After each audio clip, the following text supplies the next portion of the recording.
This episode is brought to you by our lovely sponsors, Pawtion, or natural single protein dog food snack company. Go to pawtion.com.au.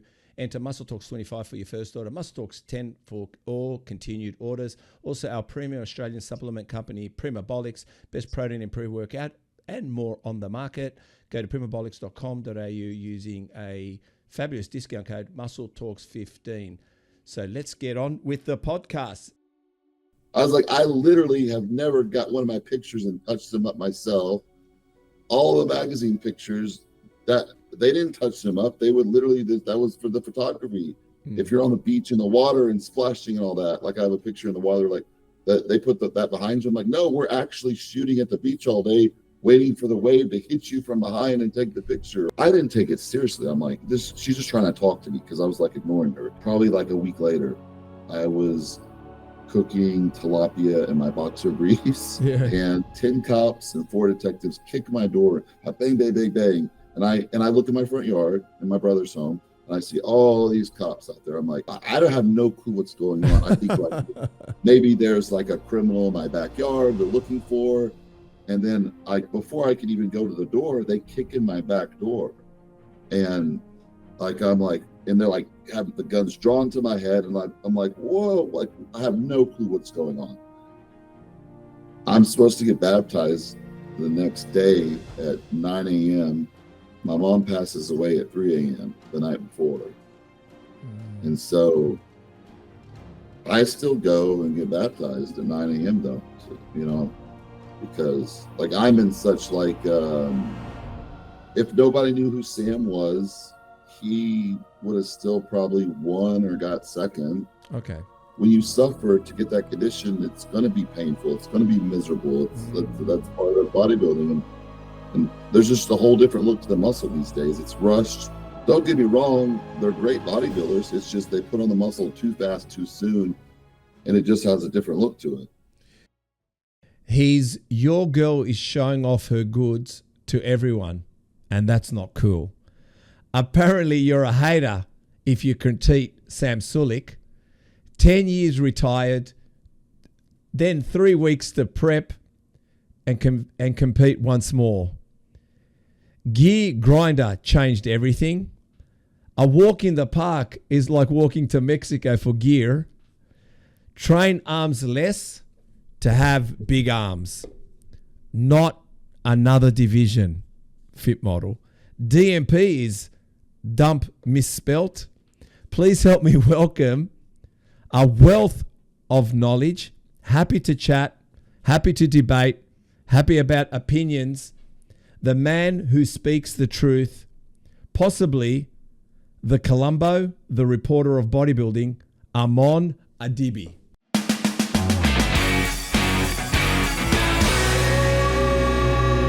How are you? Good. You did your homework. I did, man. I could have kept going, but I had to. That's funny. Shorten it up a little bit. But firstly, how are you? And how's Dallas? How's America? And how's Trump land? Good. I mean, I'm in Dallas. It was nice here today. It was around 60 degrees, 65 degrees. Yes. We didn't have much of a winter this year. We had like 2 days of ice and like little snow. Yep. And that was it. So we didn't have much of a winter this year at all. So you're entering spring now. Mm-hmm. Yeah, we're going into autumn. Yeah. We're going into autumn now. Yeah. So it's. Have you been to Australia? No, I had a chance to go. One of my close friends, Ailey, she's from there. Yep. And I was supposed to go with her. And I believe 2012, but I just had shoulder surgery. Okay. And she lives in Miami, and she was gonna, take me there and like show me around and meet her family from Sydney. And I was like, I think 4 weeks out from a post shoulder surgery. So I was like, yeah, I don't think it's going to be a good flight, a good trip. I'm in a lot of pain. Yep. So that was my chance to go. And no, so I've never been. What is it? Was that, well, yeah, by all means, come on down. Sydney's a great place. You'll enjoy it. I think it's a bit like Texas itself. We're pretty laid back people here. So I think you'll enjoy it. Was that shoulder surgery, was that the moment you mentioned something about 10 years ago, retiring because of injury? Was that the injury? Yeah. What happened there? What happened there? Well, that was going into 2011 Nationals. That was a crazy year. That was the year I was back then. You went to Nationals. I'm sure you know this if you kept up with bodybuilding. Then the national scene was very exciting at that time. It's not like today. The Nationals, everybody covered the Nationals, like who's going to be the next big pro, because then they were giving like 5 pro cards a year out or something like that. Wow. What do they give out now? Thousands. All right. So we'll go back to that in a second. So let's go back to you. Yeah. 5 away. It's big time, Nationals. So so at that point, I was doing pretty good. I had a contract with Muscle Mag. That was my favorite magazine growing up. I had a contract, I believe, with a good contract with Diametize, a good track with Muscle Tech, and those were like, when I was a little kid, Muscle Mag and Muscle Tech was like the 2 big things. That was like my goal. I was like, oh my gosh, that'd be my dream to be in a Muscle Mag. And I read Flex and all that, but Muscle Mag I liked the most because they kind of spoke the truth in there, and they had like the write-ups in the back, like a crazy, write-ups. And then Muscle Tech is like, man, I want to get that like Muscle Tech suit in the bag and all that. So that was like my goal to like do that when I started competing, coming over from a soccer background. And so I Hey guys, I just want to say thank you so much to everyone who has subscribed, who is following us on all platforms, but especially here on YouTube. And if you're listening to us on Spotify, please, if you could do us a big favor, which helps us reach more people, get better, bigger, greater. We've already had some great guests anyway. Everyone's been a treat. Hit the subscribe button, hit the notification bell so you're notified every week a new podcast that is launched. And I just want to say a big thank you. But again, subscribe, hit the notification bell, and enjoy watching Muscle Talks podcasts. I did it. I did that. But that 2011 year was a really rough year because, so going into that show, I wasn't living my life like really good at that point. I was 29 years old. I was wild. I was very wild. Yep. I was done with the partying at that time. But I was like, had several girlfriends, like serious girlfriends. Yep. And it wasn't, I wasn't living my life right. At the one time. At the one time. But isn't sometimes that's why we do bodybuilding, to have several girlfriends at the beginning? Yeah, let's be real here. Come on, everybody talks about bodybuilding like the stage, but we all know that the girls, some of the girls, and we do produce the body. If the head's not perfect, we get the body right, and then we bring the charm in, and then we get the girls. Well, back then it was. So, I had, I'm not proud of it now, but looking back, I'm married and kids now, but, I had a girlfriend in every place I traveled. So, and sounds like bodybuilding. And then I had 2 currently at that time. And so much drama was going on. So I was like, okay, I hired Ronnie that year to prep me. I was already prepping clients for years, and Ronnie's like, okay, so Ronnie won't take you on unless he can make you like a top pro, whatever. So I got with Ronnie. He's like, hey, you can be really, really good. You just got to get your head right, and you got to, get rid of these girls and, focus on bodybuilding. And so I was living with this girl at the time, and I decided to move back to my parents' house. I was very close to my mom and dad. My mom was my best friend. She was my biggest supporter in my bodybuilding career. My dad, he's from Iran. He did not like bodybuilding at all. He was upset when I quit soccer. So he wasn't very supportive of bodybuilding. So I had, like I said, a girlfriend here. It was in Dallas, and another one in Houston. That's about three hours away. And so I'm like, I have to break up with one or whatever. And so I was dating one, and her sister, I was training her sister. This is a crazy story. I have plenty of crazy stories. Yeah, But good to hear him. she was, I was training her sister, and her sister was trying to, um, make advances towards me. And so I told the girl I was dating, hey, this is what your sister's trying to do. So they got like in a feud. And so it's like I got caught this like in the middle of this feud between these sisters. And so she was making like fake profiles of like me online and like on all these different sites. There was dating websites, like whatever social media. The sister was making all these fake profiles of me.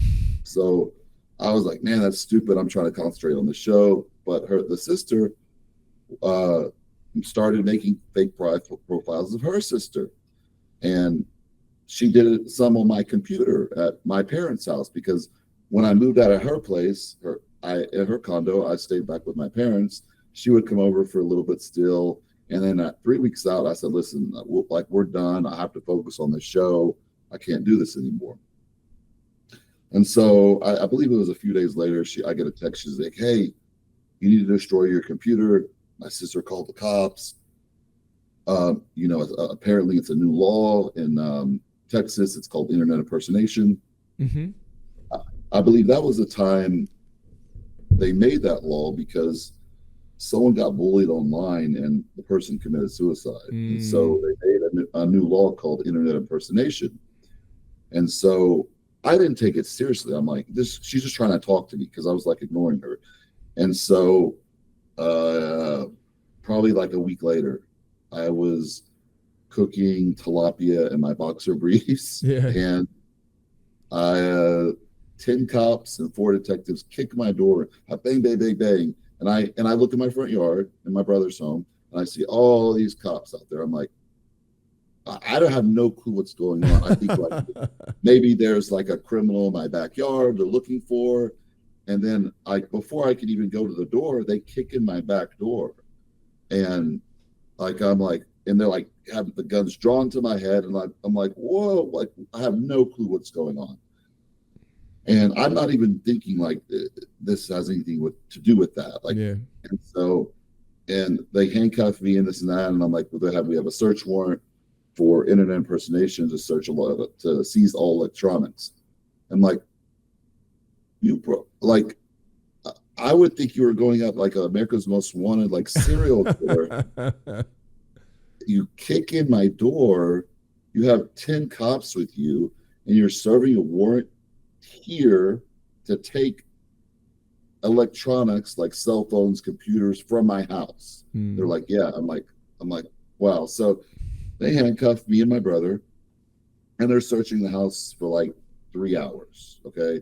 So of course I have my steroids in there. I'm taking, obviously they find them and they go up to me and they're like, what is this? This is Decadurabolin. And, I'm like, I have no clue what that is. I was like, I have no clue. Some guy at the gym gave it to me, said it would make me big. And they were so mad. And then so they searched the house. They took all the computers and they left. So they didn't arrest me at that time. And so I called an attorney and got with an attorney,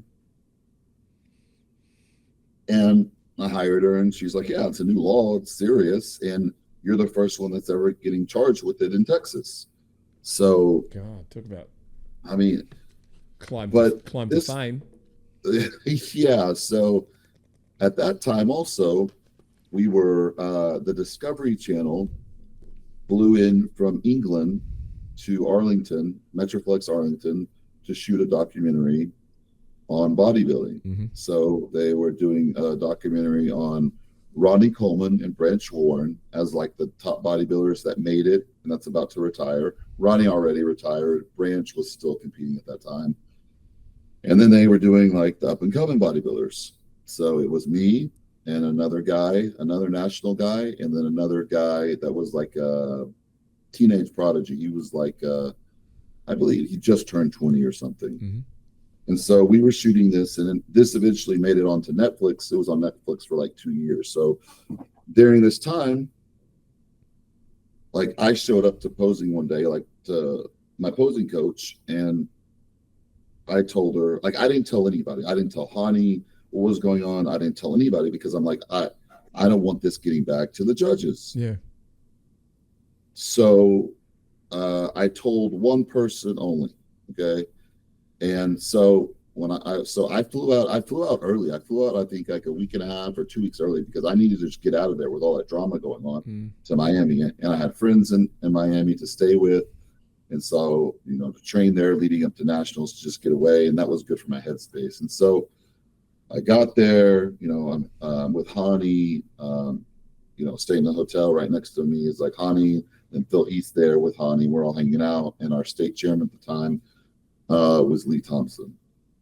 And the night before the show, we're posing, and they did the whole road to nationals that year. And it was like me and I think Ann Wynn was like going into the show as like the top contenders to win.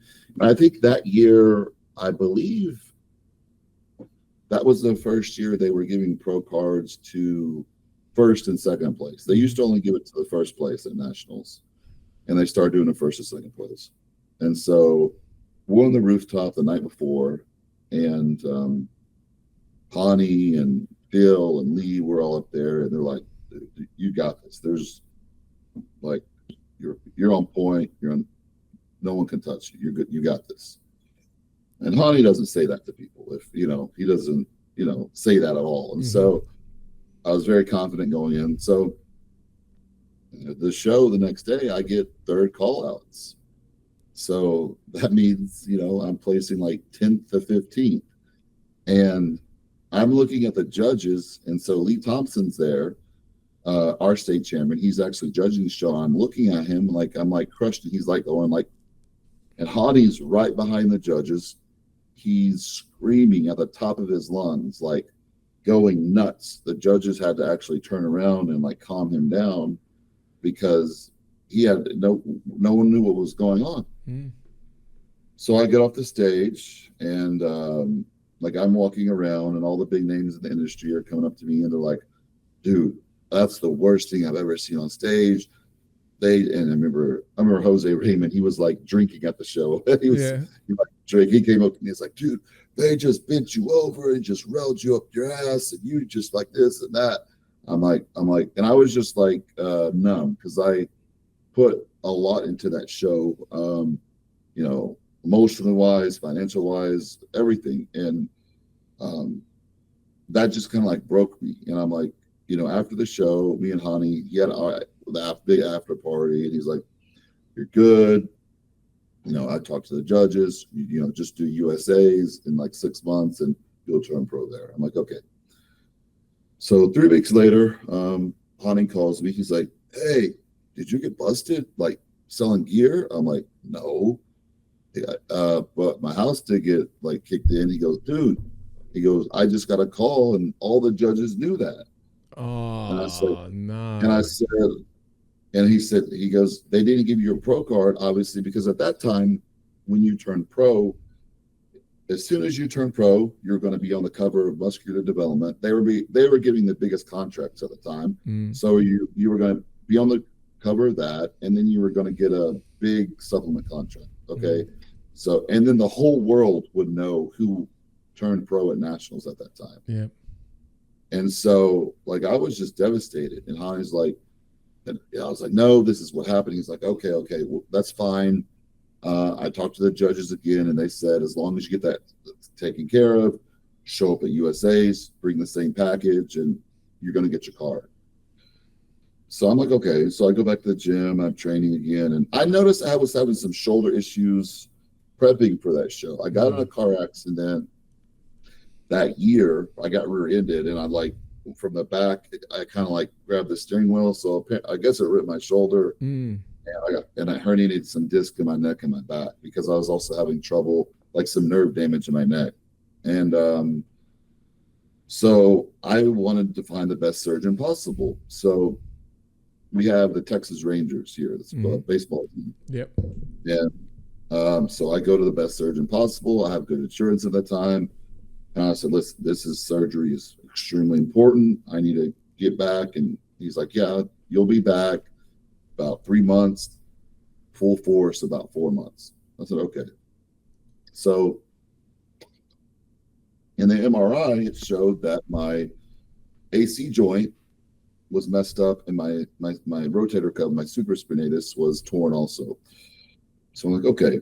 And so after the surgery, I don't remember much after the surgery, but you come in the next day for the follow-up. He goes, you know, it didn't show on the MRI, but your labrum was also torn also, but I didn't fix it because where the tear's at, I don't think it'll give you problems. And at that moment, I just like knew that was a problem. I already knew my anatomy and everything. I'm like, why didn't you fix my labrum if you were in there already? He goes, well, the recovery is longer. And so you got to remember, this is the Rangers. So if you're a baseball player and you get your labrum fixed, that kind of ends your career because you can't snap your arm back anymore.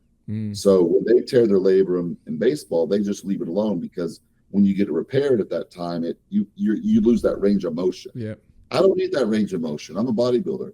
You know, if I wanted a free weight squat, I could just, you know, use one of those the handles to hold the front of the time. So I'm like, dude, he's like, listen, where the tear's at, it should not give you a problem. So I'm like, okay.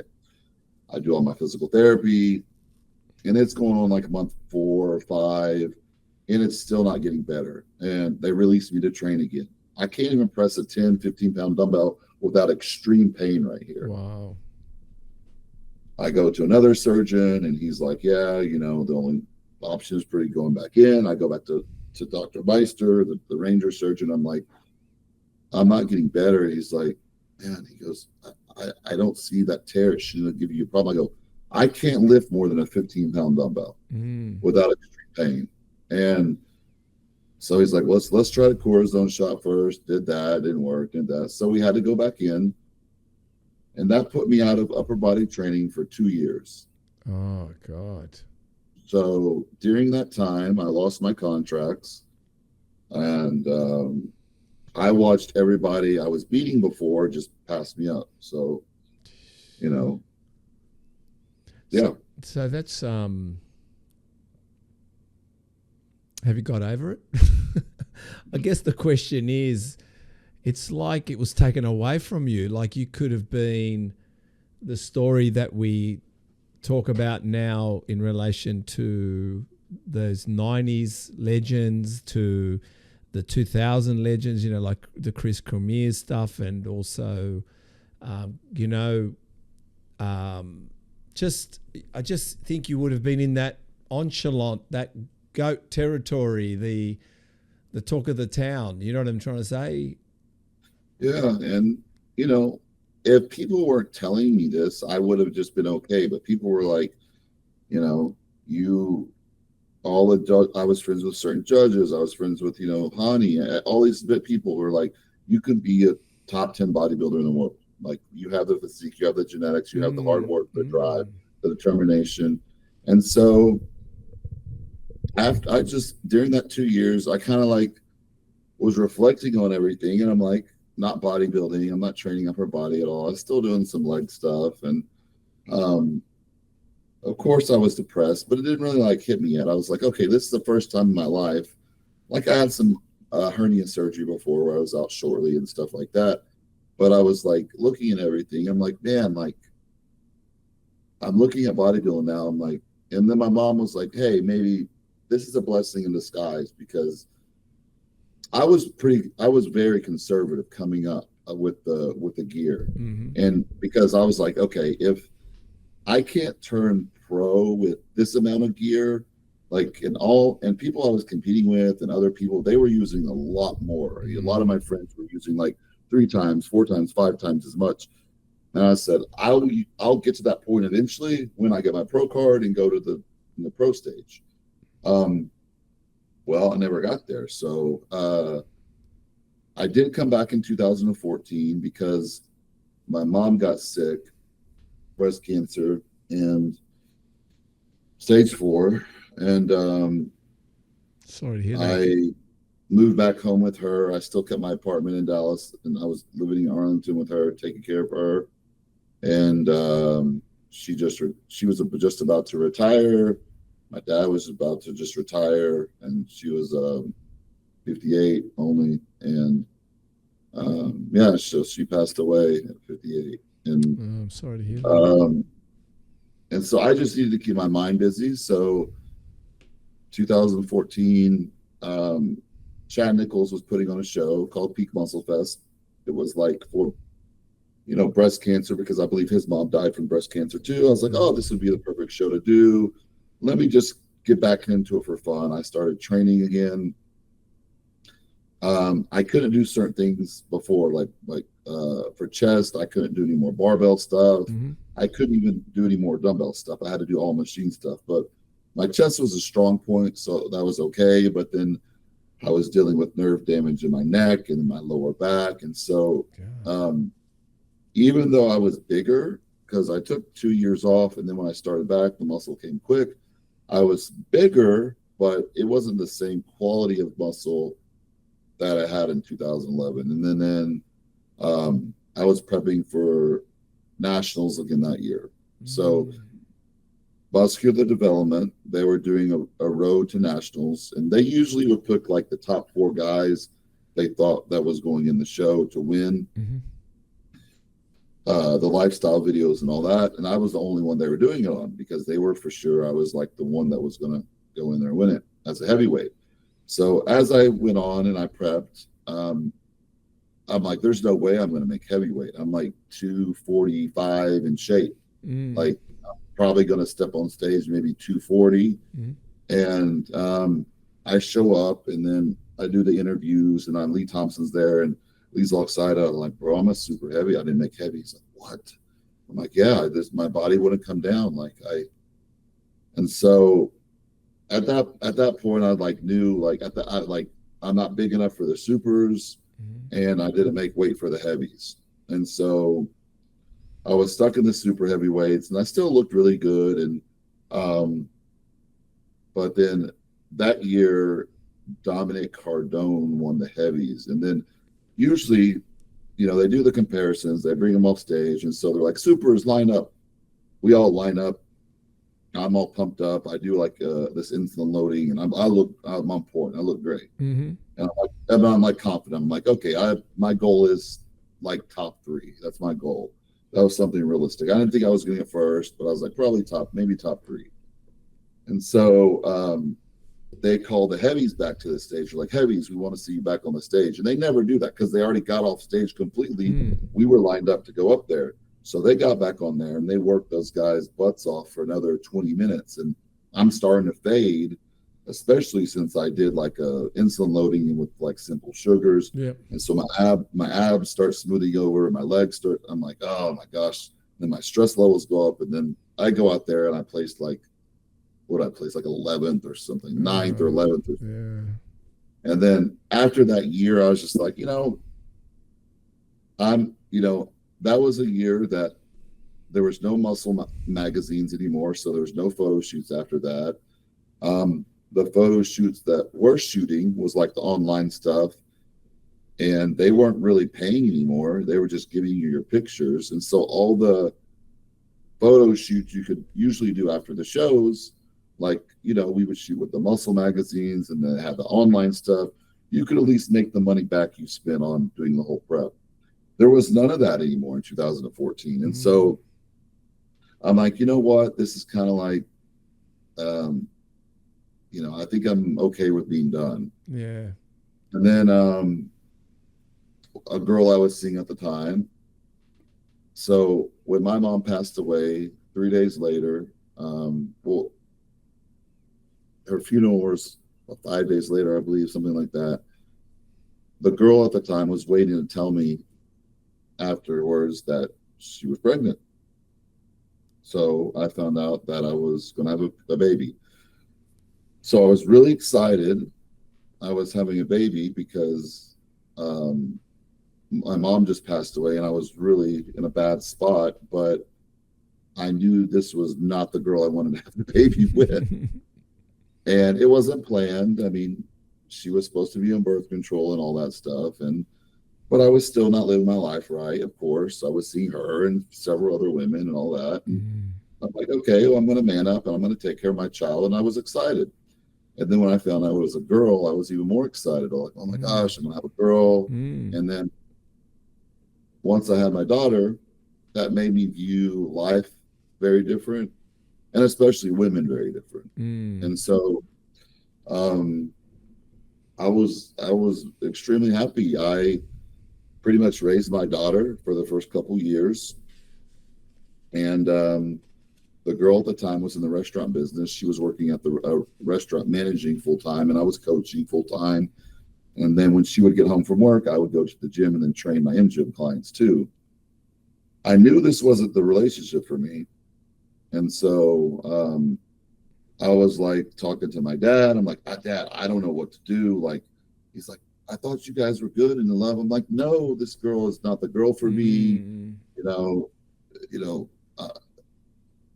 There's a lot of things I don't like about her. She lies. I'm not going to get into all that, but it was not a healthy relationship. And so I didn't know what to do, because I was like, I want to be around my daughter all the time. And she was like almost 2 at this time, but I'm like, I can't live like this.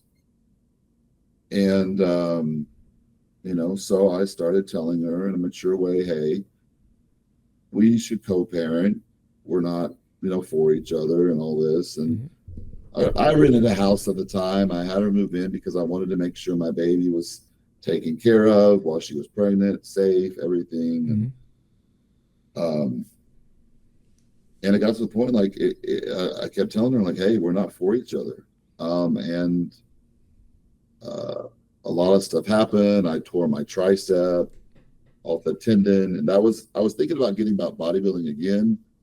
I was like up to like 285, looking really good. And then I like tore my tricep off the bone. And I'm like, I'm done with bodybuilding for sure after this, because the tricep tear is really bad. And at that time, I was doing some OR repping too, so I knew the good surgeons. I had her reattached, but it never looked the same. I know you probably seen Dorians and stuff like that. You're missing like the piece of meat like down by the elbow. Even if they reattach it. So the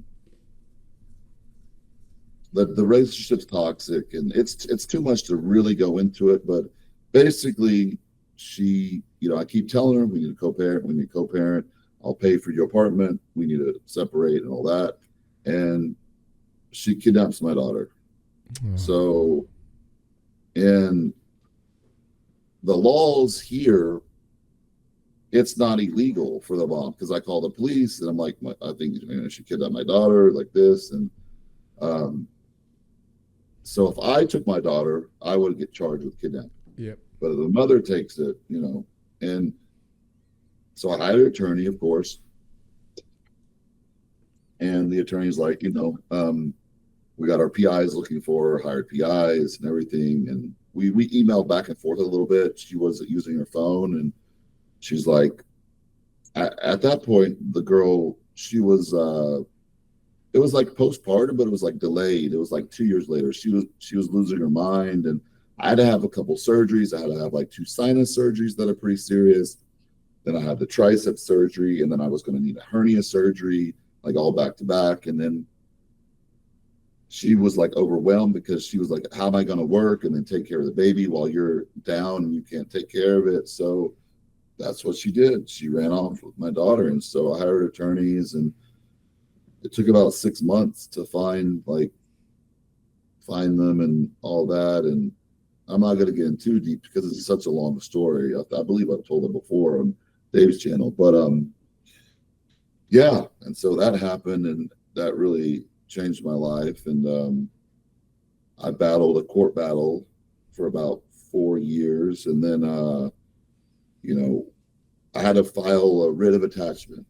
So that's like you write what's going on, and the judge either says you bring your daughter here or she gets to keep her, whatever. So the judge ruled that the sheriffs go get my daughter and bring her back to me. And I'm like, okay, awesome. That's great. So I get to take care of my daughter and have her until we go to trial. And my attorney's like, she's probably going to make up some story, maybe, like you beat her up or something like that to try to mess up the case. I'm like, I I assumed that since, yeah, I assumed that was going to happen. So I was ready for that. I was like, okay, whatever, we'll beat that. There's nothing ever happened, so I'll be okay, So I'm at the gym. I got to just get through training clients and another involvement with the cops. And it's fugitive squad this time. They come out, three of them. Yeah, go on. 3 of them with guns to me, and I'm getting arrested for aggravated assault. So basically, she said I stabbed her with a knife or some cuticle cutters, and I'm like, what? And I'm like, that doesn't even make sense. I'm like, there's no that never happened. There's no evidence. There's no hospital. There's no pictures. That didn't happen. And my attorney's like, it'll be fine, and this and that. And so they did a search warrant of my house. They went in, they let her in, and they took everything, which is not legal. And then through the PIs, I found out her and the detective on the case was seeing each other. So that's why. And then when I spoke to him, the detective, he was like, you're going down. We got all these girls that want to go against you. So this detective calls all these women from my past, Oh, no. even going back to high school, because a few girls called me and they're like, hey, this detective called me and asked me, do you want to come to court and try to put Armon in prison and say some bad stuff about him? Trying to find a scorned girl or a girl that's upset that I broke up with in the past. And I think they found like one girl from high school. I dated this girl in high school. I don't even remember what she looks like. It was from high school. And this girl was willing to come to court and say whatever. And I'm like, this is crazy. So the county that it's in, so I'm in Dallas, a county that where I was living in, it's called Collin County. It's a small county. There's really no crime there. And there's a lot of corruption inside the police force. So I have police friends in the police force at that time. And they're telling me like, hey, this detective has done this before. He basically, he works like the domestic abuse cases, and he gets relationships, and he's a married guy, and he gets relationships with these women that are vulnerable.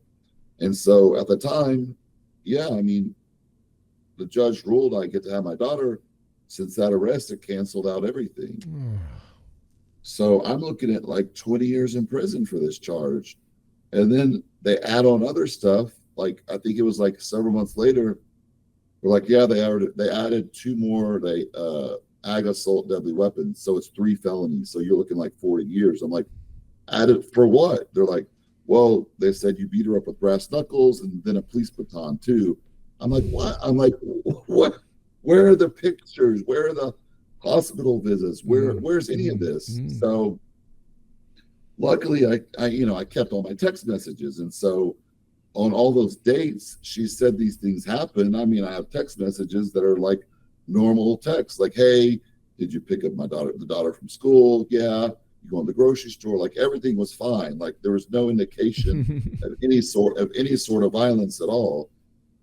And so, but this detective, they were seeing each other this time. And so he wants to bury me, and they're in a romantic relationship, but I can't prove it. So I'm calling it, I get a hold of internal affairs, and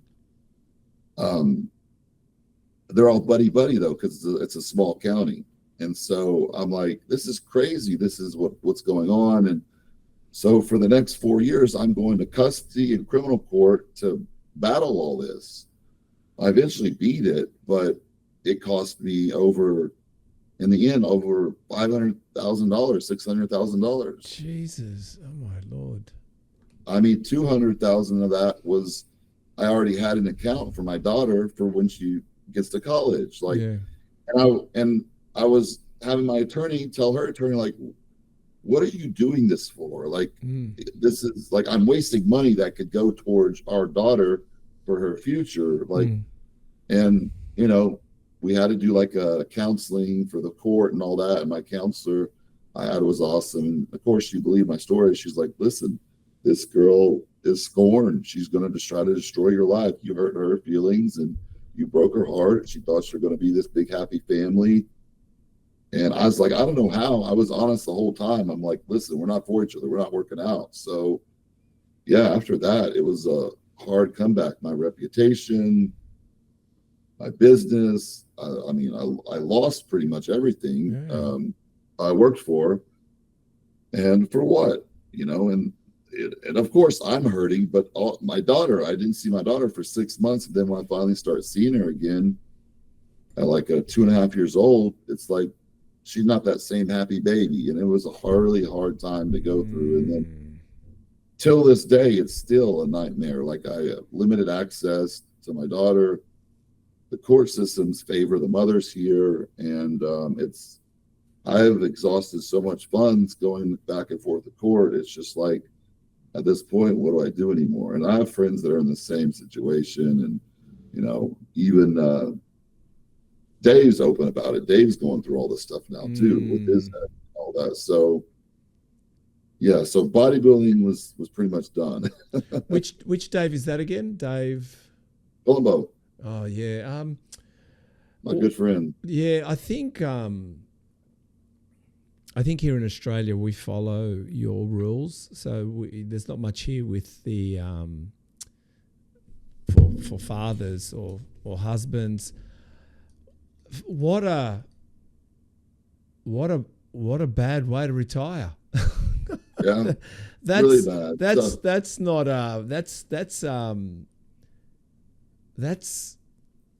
don't know.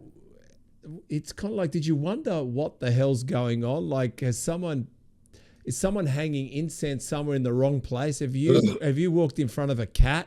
Like, were you wondering how can this keep going, and how relentless was it? And not only that, the bit where you lost your mum inside all that, it's like life was bashing you down, and every time you wanted to get up, or even if you wanted to sit there and mourn your mum's passing, you weren't allowed to. It's like you weren't allowed to do anything other than fight. No, I mean, I had to. It was like I was fighting for my daughter, because it was like I didn't know what else to do. That's all I had. She was my like pride and joy, and that was when she was born. That was some of the happiest times in my life, just having her. And I was with her, and I was raising her because the mom was working all the time in the restaurant business. Restaurant business, you're up there all the time, and then there was a lot of jealousy too towards the daughter. Like, she was like, you only love your daughter. You don't even care about me. I'm like, yeah, we're over with. I'm telling you, we're done with. Like, I'm trying to do this cordially, and I'm willing to pay for apartments so my daughter's safe and we can cordially separate. I'm not married. We weren't married or anything. And so, yeah, it ended up bad, you know. So everybody I was competing with that got their pro cards and all that. And so I never got my pro card because all that. And then it got to the point where there was no point in coming back, because the pro card already lost its value at that point, because they were already giving out, like, you know, 500 to 1,000 at that time a year. So there wasn't that same drive, and I lost my love for competing and all the injuries. I couldn't train the same way. And so bodybuilding was pretty much done, and I had to kind of accept that. So tell me, your story firstly about this lady coming to you and saying, I'm pregnant, I'm assuming, right? I'm going to have your child. That's every guy's worst nightmare. How wasn't it your worst nightmare? And and what I'm trying to say to you, it seemed like it was your joy, but you weren't in love with this woman. Was the grieving so hard that this thing that happened, you just found it as your only hope or something? What was it? Well, I mean, during this time, like, I'm not playing the victim at all. Those are rough times, but I like, people were always just like, man, I don't know how you're dealing with this. I don't even know how you're, you know, I would be so suicidal in this. I'm like, I don't want to hear that. Yeah, I know I'm in a really bad place. But no, I mean, she was supposed to be on birth control, but I guess in her mind, she thought if she got pregnant, it would make me want to stay with her. And that wasn't the case at all. But yeah, I was excited for my baby, but I was extremely worried on how this was going to all work out. Yeah, I'm like, so my plan was like, I'm going to just play house for 2 years so I can be around my daughter 24/7 and raise her. I couldn't imagine like waking up and not being with my daughter, or not putting my daughter to bed, or, you know. And so where does that come from? Because not many guys have that trait. It's not a common trait.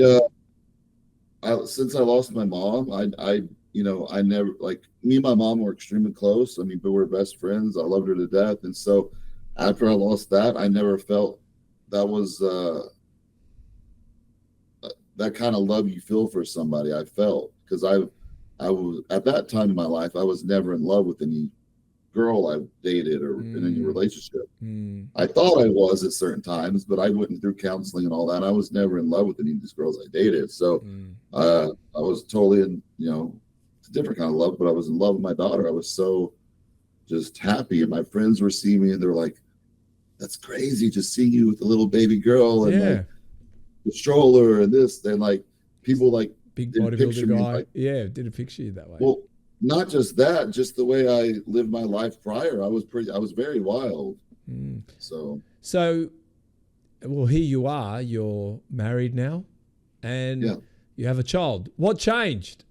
Did you just decide to go to your confession booth and tell some Catholic priest that your confessions, if I'm not saying you're Catholic, you're probably from Iran. Is that, what religion is that? Is that Muslim religion, Iran? No, I'm Christian. Christian. So, in other words, did you go to some confession booth and just confess, and then suddenly this beautiful lady comes along, and you actually fall in love and have a child? What changed? Well, I'm not Catholic, so I didn't go to a confession, but I'm Christian. But I got baptized. People will pray for you. Yeah.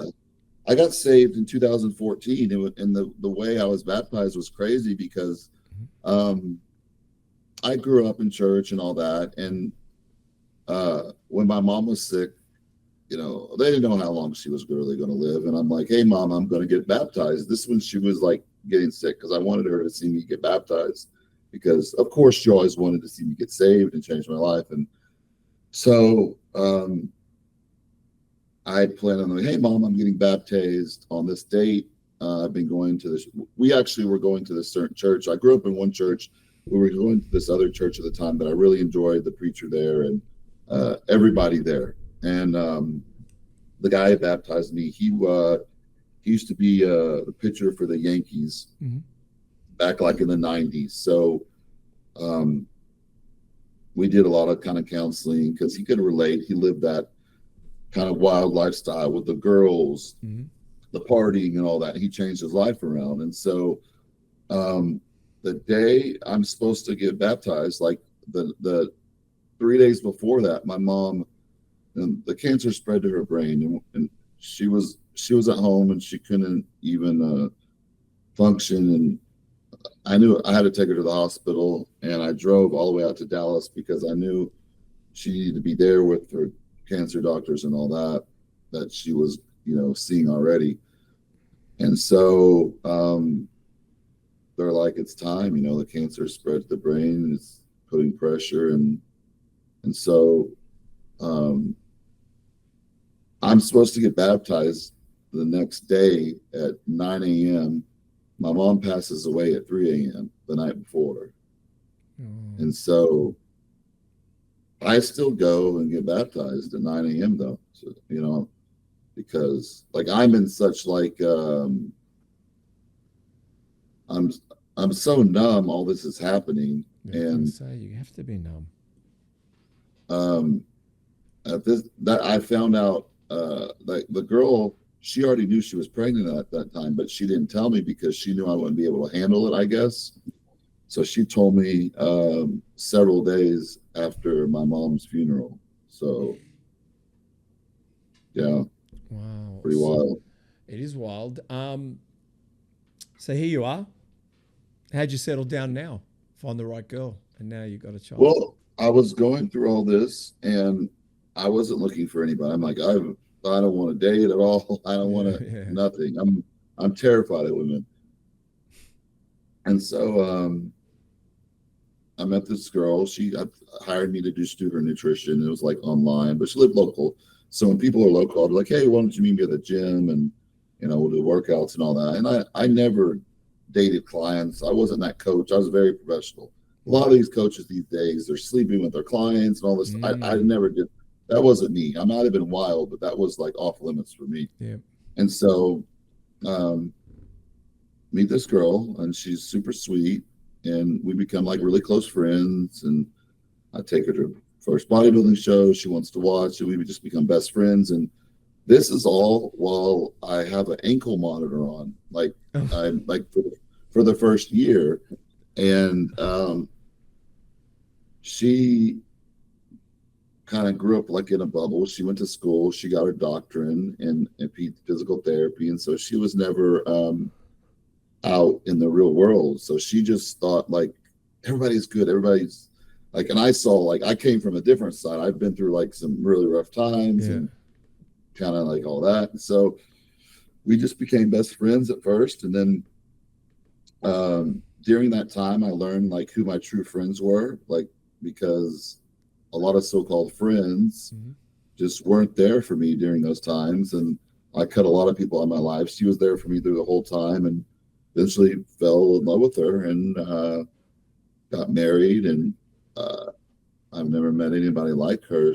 I mean, we're together all the time now because we run our business from home, and then she still works at the hospital a few days a week, the heart hospital here in Plano. And I mean, then I was like, we talked about children, and she's like, I was like, if you get pregnant, you get pregnant. If you don't, you don't, And I did want another child because when I wanted a boy. So I had a girl, I wanted a boy, and we got a boy. Yeah. And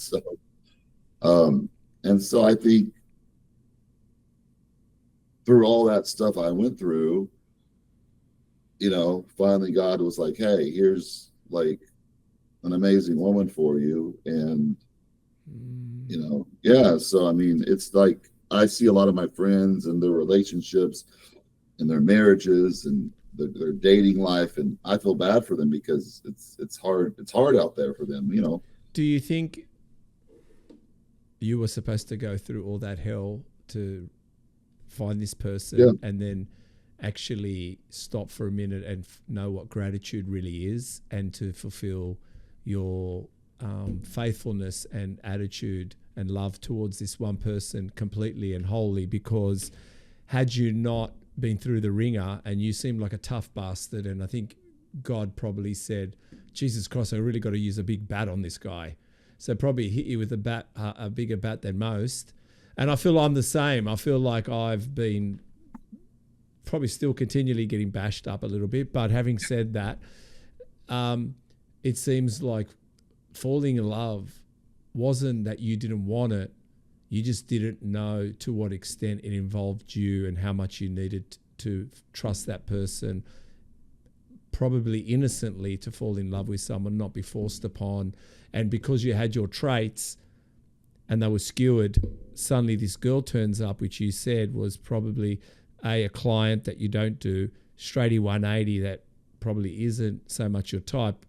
Not that you're saying it's not your type, but you just didn't know that type. And then no, she wasn't. And then suddenly you fall in love with her, and then you have this child, and everything you do, everything you really are, even though, like I said, you were skewered, because I'm still surprised how much you wanted to be a dad, because most guys would run, most guys would say have an abortion, most guys would be the one that doesn't see their daughter. Like, you were the opposite. And here you are today by that grace and that lesson that you're invested in a united partnership, which, I mean, like you said, the reason you look around you and people aren't finding it and doing it is maybe because they haven't been put through what you've been put through. Yeah, I mean, I do believe that, I wasn't living my life right. And I mean, I don't think if if none of that stuff happened, I wouldn't have changed my life. I would still probably been living my life, like seeing a bunch of girls, like, you know, not growing up. And I think, you know, I went through all that. And then it was a big adjustment though, like being with one person. I mean, that was a big deal. So, you know, we did premarital counseling with my the pastor that baptized me and stuff, and we got married pretty soon, like within the year. You know, only about 8 to 9 months after dating, but we were together 24/7, and it's been about 7 years now. We got a 5-year-old, and Hey, I'm Jamie from Pawtion. And I'm Steve, Muscle Talks Podcast. And we heard that you guys are very into clean eating for yourselves, so we figured we'd educate you a bit about clean eating for your dogs. That's why Pawtion has decided to partner with Muscle Talks and give you promo code MuscleTalks25 for 25% off your first order at pawtion.com.au. That's PAWTION.com.au. And if you continue ordering through Pawtion, please use Muscle Talks 10, and that gets you, with continued orders, 10% off. We're quite excited to be part of Pawtion. I've got a few dogs running around us just as I talk now. So please support not only good eating for ourselves, but I'm sure you want to promote good eating for your loved one, your pet, your dog. So go to pawtion.com.au and use, for your first order, Muscle Talks 25 to get 25% off your first order, and then continued orders, Muscle Talks 10. Let's go, since we're both, look, I don't think you call this in America. You're from Iran, right? Were you born in America or you're not? Were you born in America? Yeah, I was born and raised in Dallas. I've never been to Iran. But it's funny because your dad's Iranian. Your mum? American. She's American. She wasn't from Iran? Blonde hair, blue eyes. Oh, God. Okay. Now, the funniest thing is both parents are from Greece, right? Mm-hmm. And the funniest thing is, in Australia growing up, I was born here, but I couldn't call myself Australian. They said, no, you're Greek. And when I go to Greece and I tell people I'm Greek, they go, no, you're not. You're Australian. So I actually felt like I had no home for a while, right? And but the funniest thing is, when you moved back home, it's every ethnic's parents' dream to make sure their child never leaves. I'm sure your dad never wanted you to leave the house. Like, he wanted you to stay home and behave. And well, my mom did. I mean, like, my mom was my best friend. So my mom didn't want me to leave the house, but my dad was, my dad was the hard one on me, So he was the hard one on you, eh? Yeah. Is he the one that wanted you to play soccer? Yeah, and played soccer. And you said did you play? Could you have been a great soccer player? Could you have reached the heights of heights? And tell me your story about soccer and what position did you play? Well, I grew up in, I grew up playing soccer. My dad's brother, my uncle, played for the Iranian national team. Wow. Mm-hmm. And I played for the team, the Dallas Texans, that were ranked number 1 in the United States. And so we went and played overseas in Gothenburg, Sweden, the Gothia Cup in Denmark and all that. And so I had soccer in my blood. I was like on my way to, like, I wanted to be a professional soccer player. Right. Okay. And it's funny because my coach of the Dallas Texans, he played with my uncle on the Iranian national team. Wow. Yeah. So, but at that time, soccer I loved it, but it was becoming not fun anymore. The coaching was so intense because they were preparing us to, like, hey, this is a time, you turn pro around, usually around 17, 18, 19 years old. That's when you usually turn pro in soccer. So I took some time off. I had some troubles with my knees called Osgood-Slaughters. It's when you're going through puberty and your knees kind of swell up. And so that's how I got into bodybuilding, because my knees were bothering me, and I started working out. I was a skinny kid. I was a soccer player, and then I started working out, and I started putting muscle on easily. And then I started getting into like the muscle magazines and reading them, and I'm like, I like this. And so I started eventually getting too big for soccer. Oh. And next thing you know, I'm in high school at 18 competing in my first bodybuilding show. You know what's funny? That's funny. My first show I did was a Lee Priest Classic. A Lee Priest Classic. That is funny. Isn't it funny how we all come together eventually? Like here you are talking to an Aussie guy that had Lee Priest on the podcast recently, and probably through that we've connected, me and you. But isn't it funny how we're supposed to cross paths in this world? I think I have the trophy still. Somewhere back here. Yeah, I got a lot of trophies. But yeah, the Lee Priest Classic, teenage division. That's when Lee was living in Austin at the time. Well, apparently you had a better physique than Sam Sulek right now. It's apparently from what you were saying from your last meeting with what's his name, King Kamali. You guys have a lot of chats together. But so did you follow the European League or did you follow the English League when you were playing soccer? Like what was your soccer thing?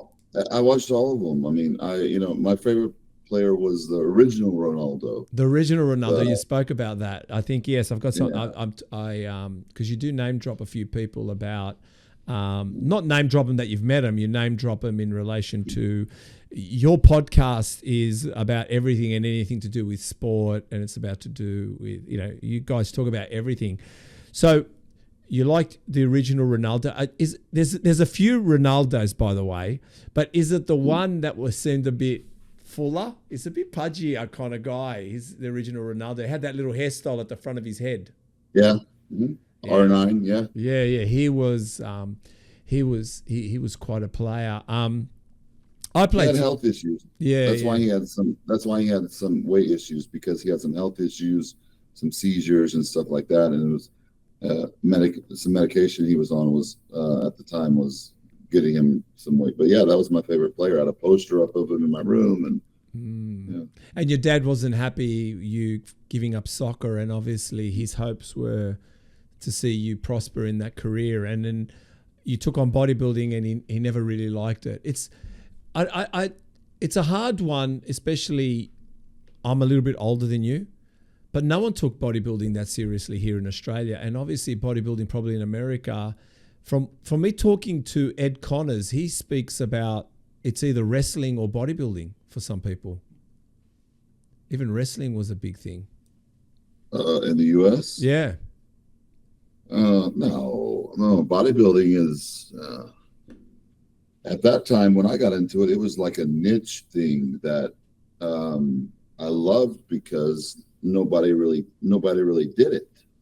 So, We're talking about bodybuilding, yeah? Yeah. Yeah, but that's what I'm saying is that your dad probably didn't understand there was even a career there, was there? No, he hated it. He's like, first of all, he's running Ron. You're up on the stage in these little posing trunks, and flexing with oil on and all that stuff, and he didn't like it at all. Did he come to your shows at all? So my first show, no. Me and my mom, we drove to Austin, competed in that, and won. My second show was the Ronnie Coleman Classic here in Dallas. He came to that one. I won that one. And then my third show was in Houston. I believe he came to that one, and I won that one. And then he's like, oh, I guess you're good at this. That's what I got. Did your dad and probably some of your uncles, if you had uncles, Iranian uncles there, did they wonder why you have no hair on your legs and no hair on your body? Did your dad wonder like, oh my God, he's batting for the other side? What's happened to my son? At that time, soccer players were already shaving their legs and stuff. Oh, were like they? that. Okay. Yeah. So that wasn't really a thing. So yeah, my dad wasn't happy I quit soccer. I mean, he coached me growing up until I got to the select league, and my brother was a great player too. My brother played in France, and he got injured and he had to get cut short too. But yeah, I mean, I loved soccer, but I was so burnt out, and I was like, let's try this. I didn't know what bodybuilding was about. I had no clue what bodybuilding was about. Yeah. I didn't know there was no money in it. I didn't know there was all the dark side of it. I didn't have no clue what I was getting myself in. So what about career-wise? Did you have like a backup plan if it wasn't going to be soccer and if it wasn't going to be bodybuilding? What would you have been? So I wanted to, in high school, I wanted to be a doctor. I was So really wait a minute. So you're very academic. Well, in things I wanted to be. Okay, go ahead. Yeah, I was very good. Like, you know. So you wanted to like, be a doctor. Go on. Yeah, I was really into chemistry and you know, I was always, back then there was no YouTube, so I was always researching steroids and everything, all this stuff to like learn, and then that got me interested in medicine and other stuff. So yeah, I was like, and then I was like, what kind of doctor do I want to be? And so like senior year, I remember. But you're not bodybuilding yet, are you? You're not bodybuilding yet. In high school, senior year, I did my first show. Yeah. No, sorry. So all right. So you're researching stuff, but that comes naturally because you have an interest in medicine. So that's why you want to become a doctor. Go ahead. Yeah. So and then I'm like, okay, what about chiropractors? Because back then, chiropractors in the United States, there weren't that many of them. So I got like all the information sent to me from Parker Chiropractic College. It's a big chiropractic college school here. And I was like looking at my options, and then I started bodybuilding, and then I'm like, oh, what goes along with this? Okay, nutrition, so dietitian. So I went to school for dietetics, while I was bodybuilding. So, and that's why on your bio it says diet specialist or something. You've got it up there on your bio, diet. Something like. What was that? Nutritionist, something like that. Yeah, you know, I was, and in school it was funny. I'd go to class and they'd be talking about like, yeah, the body can only digest, 20 something grams of protein and this and this, and I'm like, well, I'm doing like 60 grams of protein per meal, and the teacher's like, well, your body can't process that, so it's just going on. I'm like, no, it's not. I'm using it because I'm building my, and so what you learned in school didn't teach you anything about like actually how to. I mean, dietitians are taught how to, write diets for, people at the hospital, people with certain like diseases like cancer or lunch menus. So that's what they're taught. So that's the only thing I could think of to really go to school for. So bodybuilding really took off as soon as I started. I won my first 4 shows. By the time I was 20, I had a contract with Diamondized Nutrition, and I was already in the magazines at that age. So, well, yeah, I think at 19 you looked good, but at 23, that's when you really looked amazing. At 23, is that correct?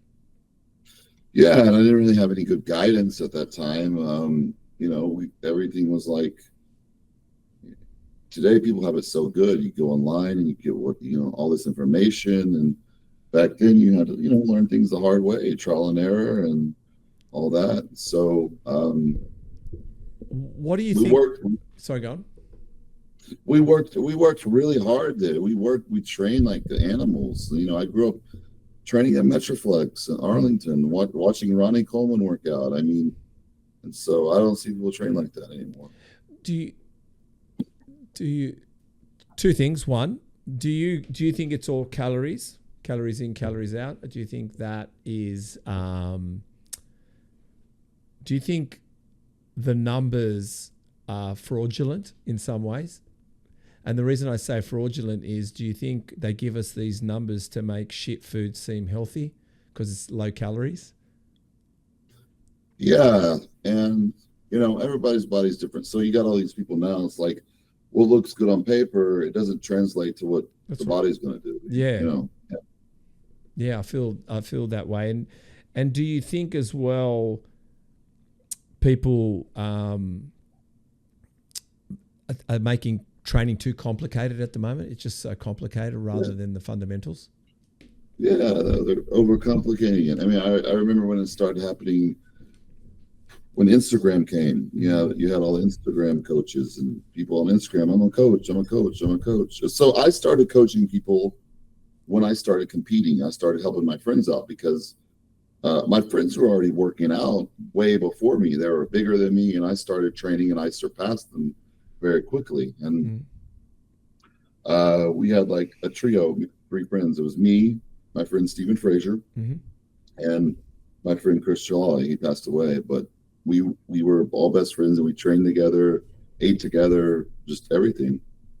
And we were the up and coming bodybuilders in the whole Dallas Fort Worth area here. And so everybody knew us because we were, you had Ronnie Coleman here, Ranch Warren, Johnny Jackson, all lived in this area.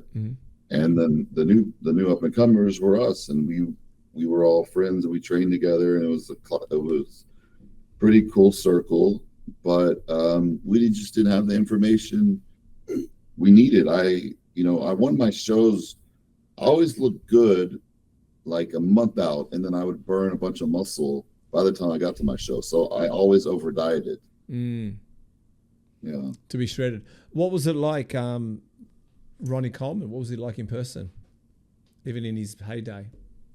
Well, I went into Metroflex when I was 15, so I was still playing soccer to get a membership there. And I signed up. Well, Brian gave me a free membership, and he's just like that. He's an awesome guy. And I'm seeing Ronnie Coleman working out with a great training partner, Gus Carter, and Lee. We call him Little Lee.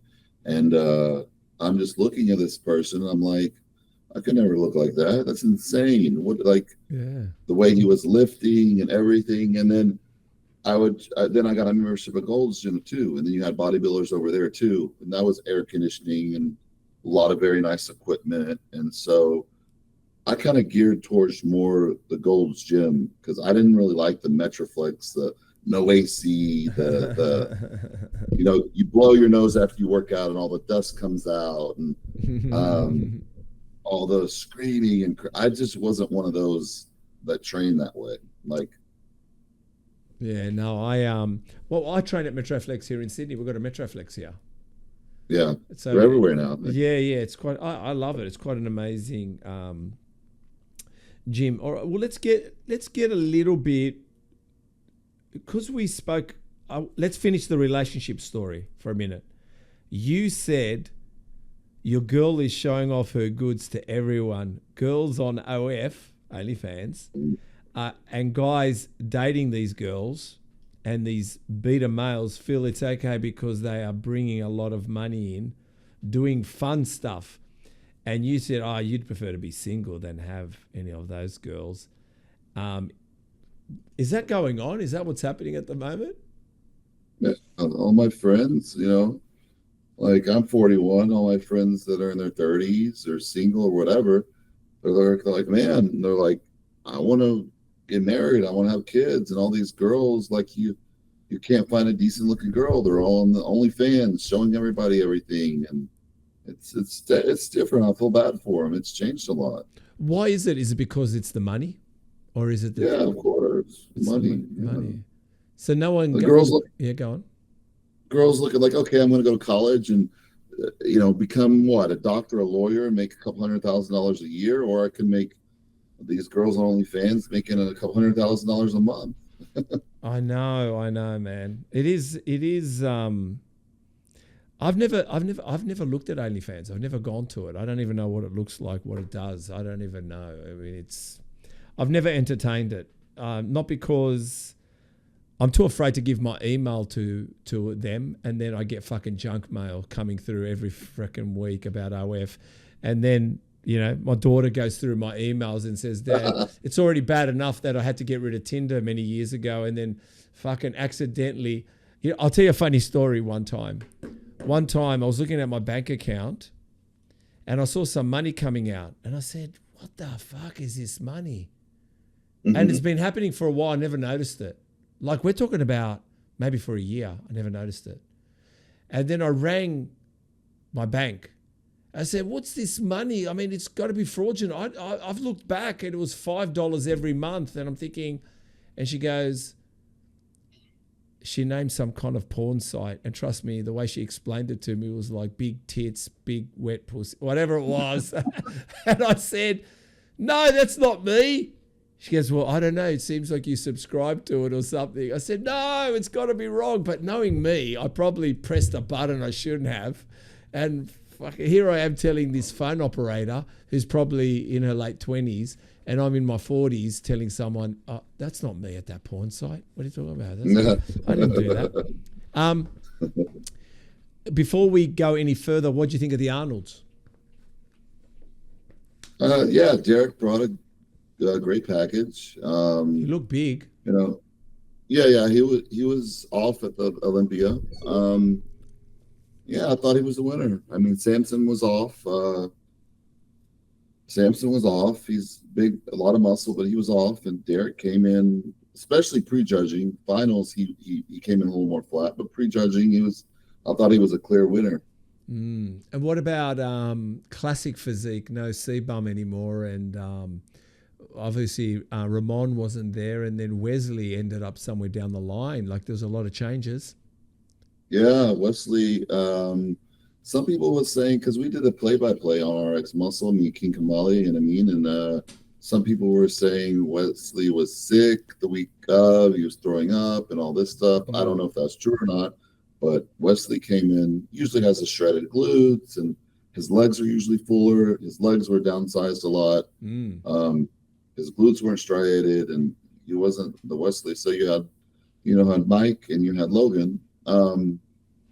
Logan used to train here in Dallas. He lives in Houston now, I believe, but he's a big guy. Like he's tall, and I think he has the more classic look than Mike. But I knew they were going to give it to Mike. Mike has an incredible physique, but I think he has a more of a bodybuilder look. I think Logan has a more of a classic look. If you're going with the classic look, I think you're right. But let's go into this Sam Sulek, and it seems like everyone's milking Sam Sulek because it gives them impressions, and everyone's if there's anybody in America milking Sam Sulek right now, it's every federation. Even the natural federations, I think, are milking Sam Sulek. So anything to get ratings. But why did Sam look different on stage, and why are you considered a hater because you critique Sam's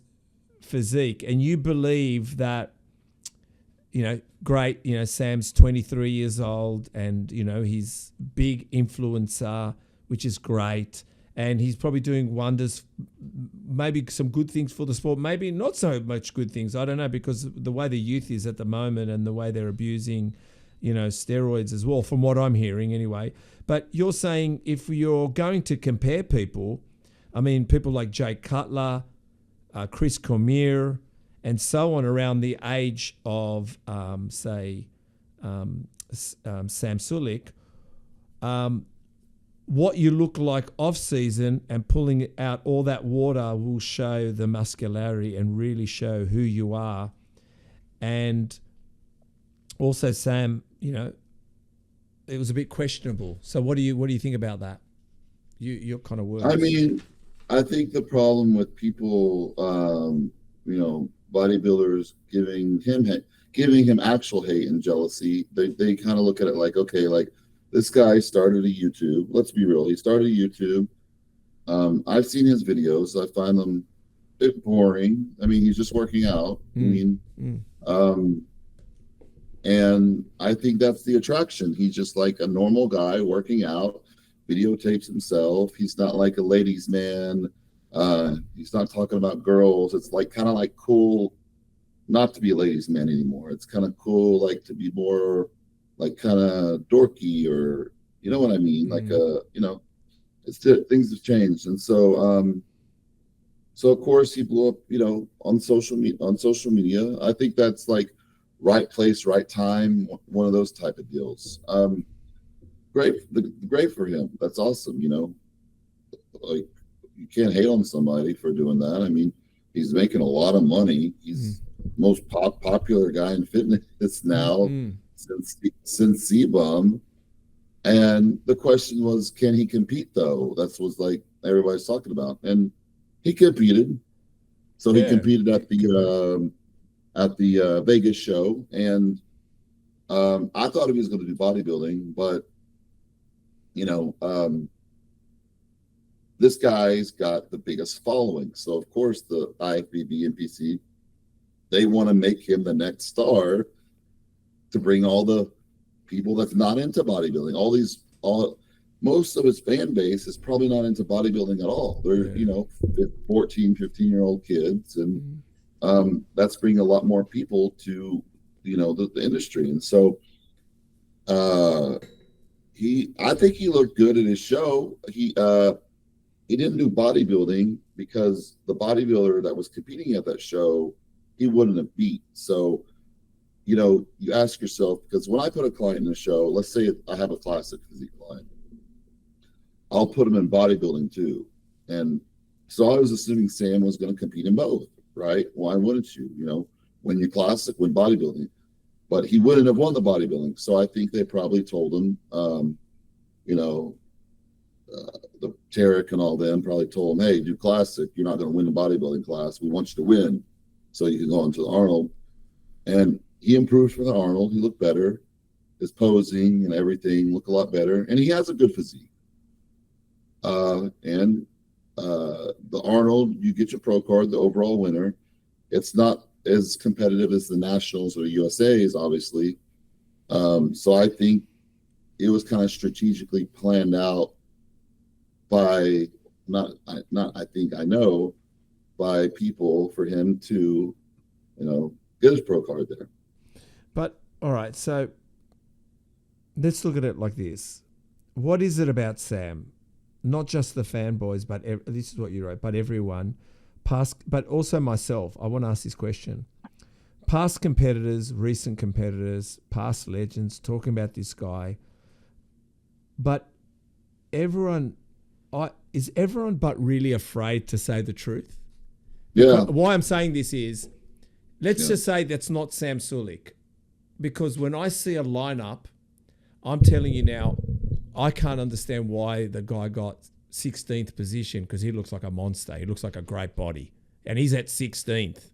And the top 3 and the top 8, I think, like far out.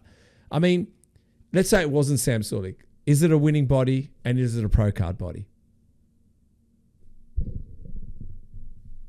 Well, it's not Sam Sulek, though. Remember, this is all the other guys that we don't know are on stage there with him.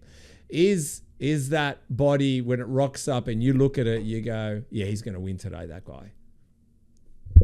I'm just at the Vegas show, yeah, his class, there wasn't much competition in his class. All right, okay. So the overall winner, the Asian guy, if I was judging, I judged for 7 years. I was judging NPC, yes. Yeah, I would have the Asian guy winning the overall show because he had the complete package. Mm-hmm. And so when it's close like that, and when I've judged before, there's been some corrupt stuff that happened. You pick somebody, and then the promoter will combine, like, hey, we're picking this guy to win. And they would change scorecards and all that. And so then he goes on to the Arnold. And I'm sure people were wanting to do the Arnold to beat Sam. Oh, I want to beat Sam. But the competition wasn't really deep in his class. There wasn't really. So, yeah, I mean, I think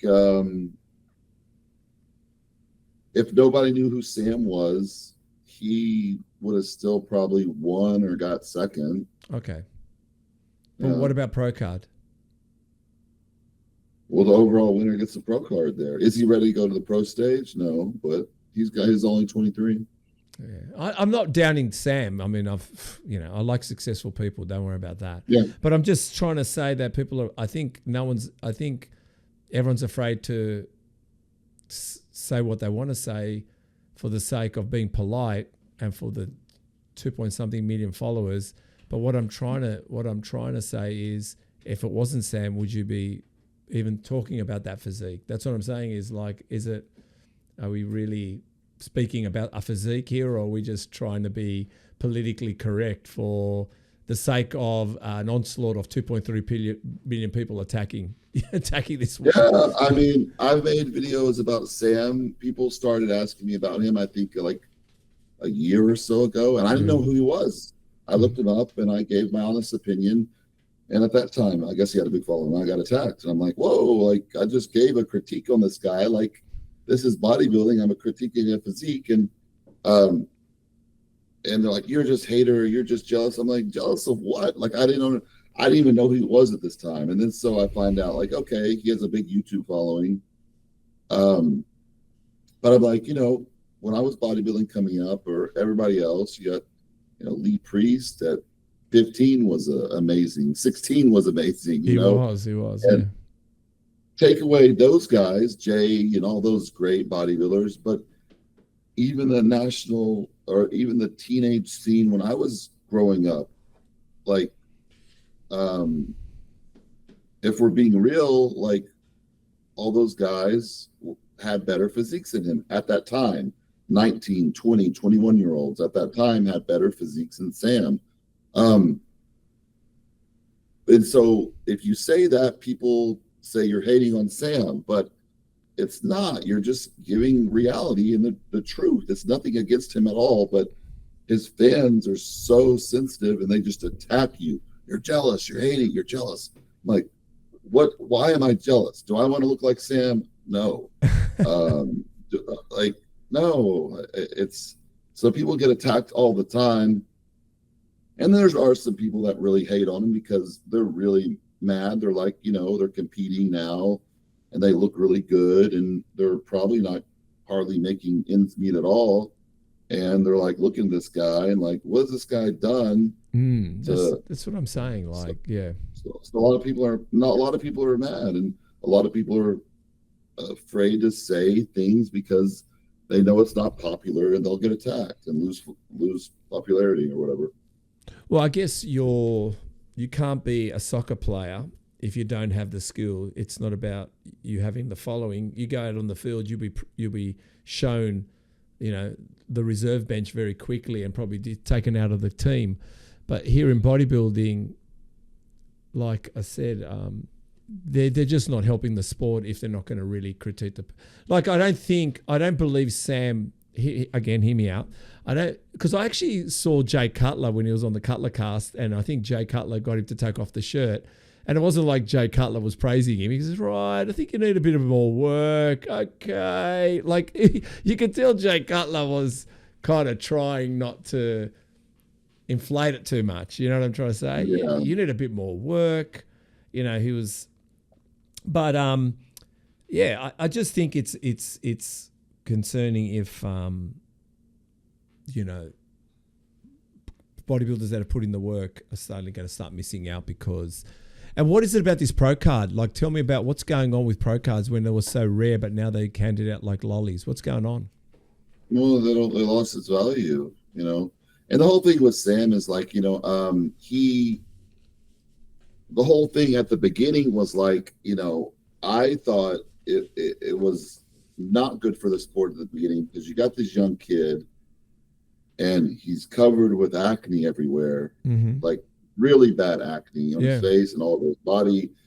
And obviously, some people have acne issues, but let's be real. He's pushing. I've been coaching for 20 years. He's obviously pushing some stuff pretty hard. Yeah. To get those side effects and to have the facial changes and all that. Mm-hmm. And so, is that a good example for kids? I don't know. Well, it's not. And what do you think? But he's not. Yeah, go on. I mean, he's not out there saying like, I take this and, like I was friends with Boston Lloyd. Boston Lloyd was like telling everybody all the crazy drugs he took. Mm-hmm. But Sam's not doing that. He doesn't deny. He's not saying that he's natural, but he's not promoting steroids. He's not saying he takes steroids. But I mean, obviously all these kids, they grow their hair out like Sam at the gym. They all have the shaggy long hair. We cut it now, and they're dressing like him, kind of like pajama pants to the gym and all that kind of stuff. And I think a lot of kids, I think a lot of these kids, because I get messaged by kids all the time, 14 years old, 15 years old, hey, where can I get trim? Can you rate my cycle? And these kids are like 14 and 15 years old. And I'm like, you don't even have any muscle. And you're starting steroids. Not only steroids, you're starting the harshest compound at like 15 years old. It's crazy. Well, you had Lee Priest on recently on your podcast. How'd you find that? Have you had him before on your podcast?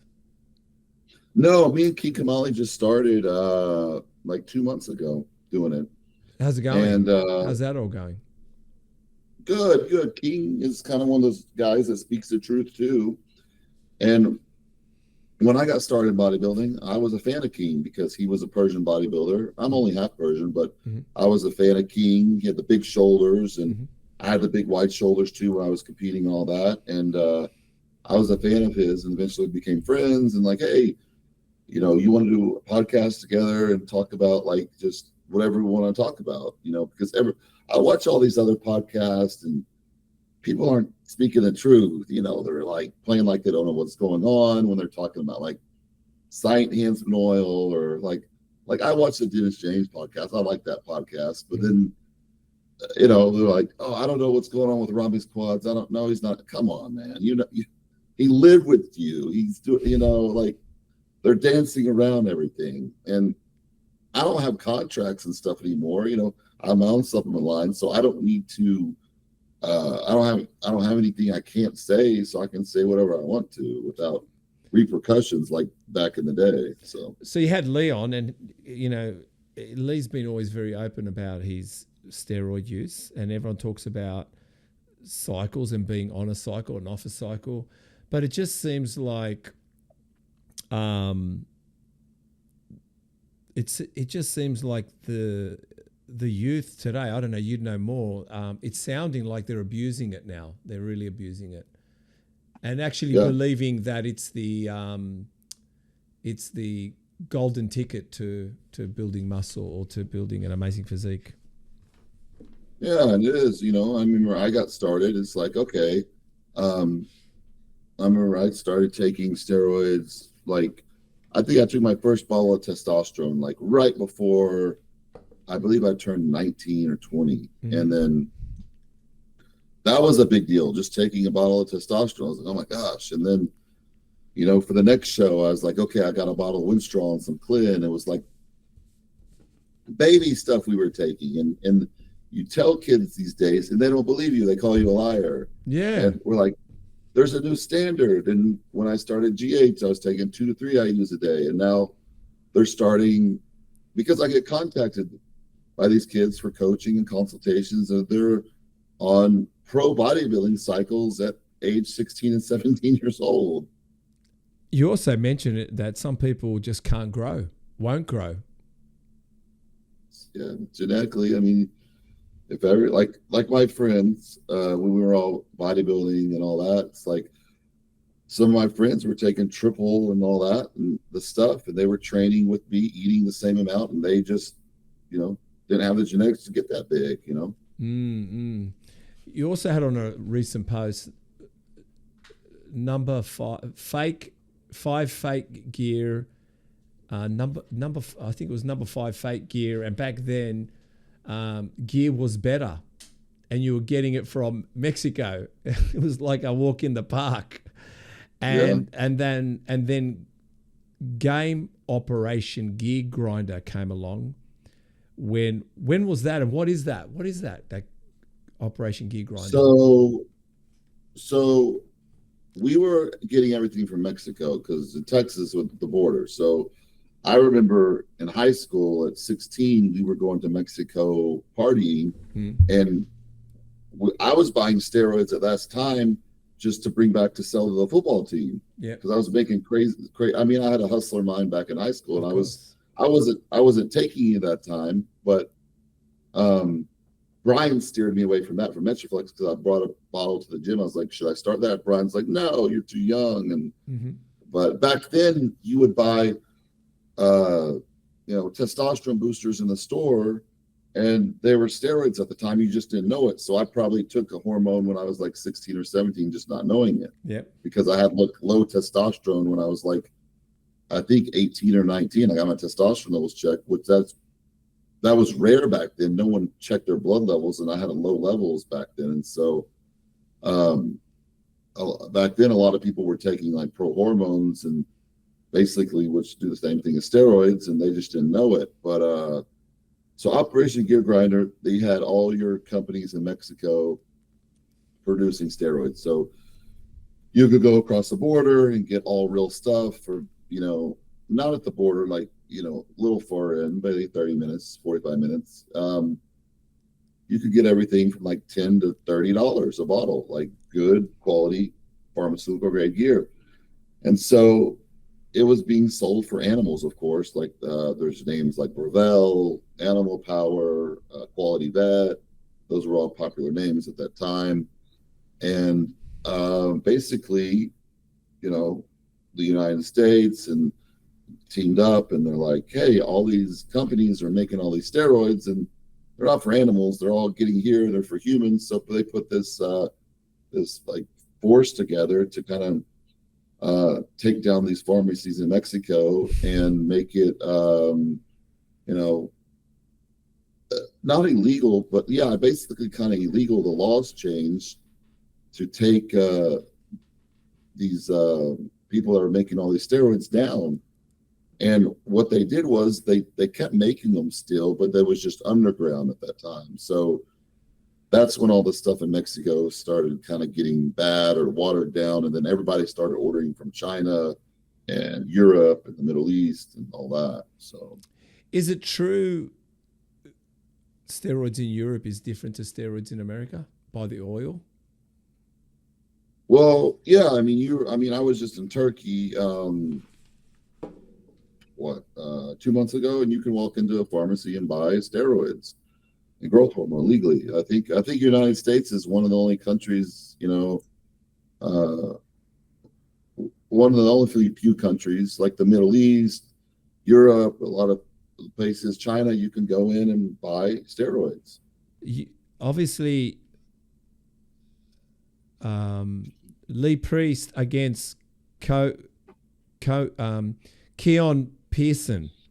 Lee Priest wouldn't stand a chance against me if he were competing today, and you tend to disagree.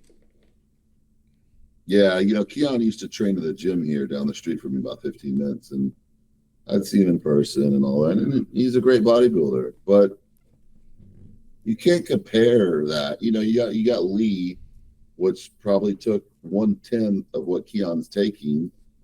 Back then, the criteria was different back then. It wasn't a glute show. You didn't, it was two different looks, and so you can't compare pictures next to each other with different lighting and different settings. I saw Lee in person, obviously when I was younger, and that guy's like a freak. Yeah. I see Keon in person, and he's a freak, but it's just not the same. I don't know. Even though Keon's a great bodybuilder, let's say if Lee was competing today, Lee had access to the same stuff and everything that Keon was taking. Lee would be, who knows what he would look like? It would even be crazier. But Lee was very conservative with everything. Do you think Lee's going to come back and do the Masters?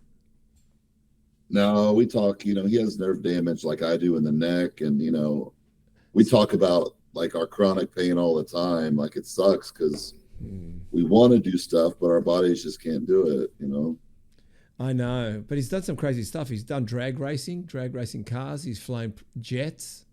Like they've let him fly. You had a post up quickly about Hardy coupon, and you reckon around the lat area there, it could be synthol oil or something like that. Is that common? And is it common with bodybuilders, that synthol oil? Yeah, synthol was the Chris Clark came up with it. So basically, it's just MCT oil with some alcohol in it to sterilize it, and then they would add lidocaine to it to like help numb it, when you first injected it.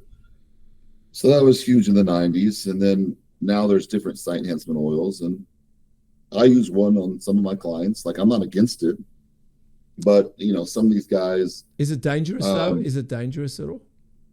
No, I don't think so. No. Okay. But some of these guys, first of all, the guys you see in Brazil, all that crazy stuff, that's not a site enhancement oil. They're using mineral oil. So they go buy a big thing of food grade mineral oil, and they inject it into the muscle, and it turns into like a rock, and you've seen those guys with the tumors. Yeah. But yeah, it's not the same thing as synthol. And so because Ed Connors said a few bodybuilders had passed away through synthol poisoning, I think, as well. Is that possible? I don't see how, and I don't know who. Maybe I was wrong. Or maybe I do. I think I remember that we had the conversation. But go on. So they're using it. What does it do exactly? What is it supposed to do? And do you think it's fair? I'm just asking the question. Well, I mean, it's bodybuilding is what you look like on stage. So basically, like, as a judge, if someone's using, the whole point, if they use it, is to, it's not going to create a muscle. It's going to just make the muscle fuller or bigger. So let's say if I use it with one of my clients, you could put an inch on your arms and it still look natural. But I think a lot of guys are getting carried away with it. Hadi got criticized for years for his shoulders being like horns, and you got the anatomy, especially in a lot of the quads, like Big Ramy. The quads aren't, look at all the guys in the 90s, their quads weren't sweeping out like this. That's not normal. Yeah. So they're putting it on their outer quad sweep, so not all the guys, but I would say about 80% of them. And who is out of all the Olympians, who's your favorite Olympian? And you can go as far back as you want. Yeah, I mean, I think Ronnie's the best ever. Ronnie's the best. And who's close second? Phil. I like Phil. Phil was amazing, wasn't he? Phil was pretty good. Yeah. And is there a bodybuilder you've really liked and admired growing up that obviously wasn't an Olympian? Yeah, this guy named Ronnie Swire. He used to be a customer at my dad's family. We grew up with a family restaurant, Tex-Mex restaurant that I worked in, and he was a customer, and he owned like a physical therapy place. And when I got into bodybuilding, my dad sent me to him to help me with bodybuilding, and he's like, "Hey, you're too young. I don't feel comfortable telling you stuff to take. Come see me when you're 18." And I never went back to him because I found another coach that helped me, but he wasn't really a good coach. But Ronnie Swire I'd look up to because I would see him at the gym. He never got his pro card, but he was in all the magazines, and he was like one of the best posers and all that. And I always looked up to his physique when I was younger. So yeah. It seems like back then people were conservative. They just, gentlemen, older mentors, trainers, didn't push cycles on anybody. Has that changed today? Yeah. I mean, like, when I got introduced, I had to like bug guys at the gym, like, hey, like, I want to get something. Can you help me? And they're like, screw off, kid. They're like, whatever. And then eventually, my friend Joe, he passed away too. But he invited me over one night and showed me like all his gear and everything. And kind of like taught me a little bit about it. And now you got all these internet personality YouTuber guys that just, it gets clicks, it gets views. You got people like, Chase Irons that talks about, all the crazy cycles he does. And it's insanity. And, a lot of the stuff, people's like, oh, it's fake, it's not real. It's not that. A lot of stuff that the guys getting are real. It's just, I don't see them training like people trained 20 years ago. I don't see people suffering on a diet. I get clients all the time, and we get started and they can't do the diet because they're like, I don't feel good. I'm like, you're not supposed to feel good. It's like, when you suffer to get that condition, it's going to be painful. It's going to be miserable. That's part of bodybuilding. And there's just a whole different look to the muscle these days. It's rushed. It's a rushed look. Don't get me wrong, they're great bodybuilders. It's just they put on the muscle too fast, too soon, and it just has a different look to it. Do you think they've made steroids comical now? That's what the influencers have done. They've just made it comical. Like they do these comedy skits and everything seems normal. Like, oh, yeah, the needle's stuck in my shoulder. It's stuck on my butt cheek, and everything's funny. Like, do you think that's making people not take steroids seriously? And even though it is serious, what you're doing to your body and needing to do everything like the blood tests and everything else?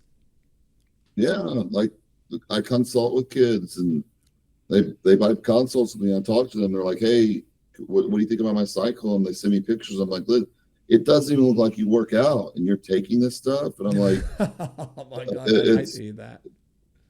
I'm honest with them, and it's insanity. I'm honest with the kids. I'm like, dude, but you got to build a base. Like look at King Kamali, for example, or Lee Priest. They're in their 50s and they are still big and they look good, and they're just on TRT doses. And King Kamali's still 270 pounds. What is it about Lee Priest and King Kamali? Because a lot of the other bodybuilders that were champions seem to have lost a bit of it. But not these two guys. Genetics? They built a base, not built on drugs, and they had good genetics. And then King Kamali still eats 7-8 meals a day, and he trains hard. And I think Lee does the same thing. I think Lee still, he's very disciplined, goes to the gym, eats like a bodybuilder. I think a lot of the other people stopped eating like a bodybuilder. You know what I mean? Yeah, I mean, when I retired, I did. I was so ready to quit eating all the food. My metabolism was fast, so I was like so over eating 8 meals a day, and I was like eating like 3 meals a day. Where are you now in it? Are you back to bodybuilding? No, eating 3 meals a day. 3 meals a day? What's your? I go to the gym 3 days a week. 3 days a week. What's your prominent body part? What's your signature body part? Shoulders, they grow like crazy. Yeah, I saw the photos. What do you think of this new division coming out, Fit Model? Hey, it's good for the promoters to bring more money to the show. So if you're a promoter, which I have friends that are promoters, it's going to bring a lot more people in. I stopped judging just because you're sitting there all day judging all these classes. It became not fun. It's like they made a division for everybody. So anybody that wants to get on stage, there's a division for you now. But that's what I'm saying. Like, what I mean is, has it become like a somewhat fashion parade? Like you can't get in a beauty pageant because beauty pageant you've got to have a certain height, certain face. Yeah, you got to be the best in your country or the best in the state. But bodybuilding shows, it seems like anybody can just get up there and give it a crack. But do you think also all these competitors as well and people, I don't want to say not like yourself, I'm just trying to say is it seems like every single person that gets on stage who's a PT now makes everybody go on stage. And it seems like every PT wants to have a client on stage, and it's kind of like become like everyone's forgot the journey of bodybuilding, because bodybuilding is a journey.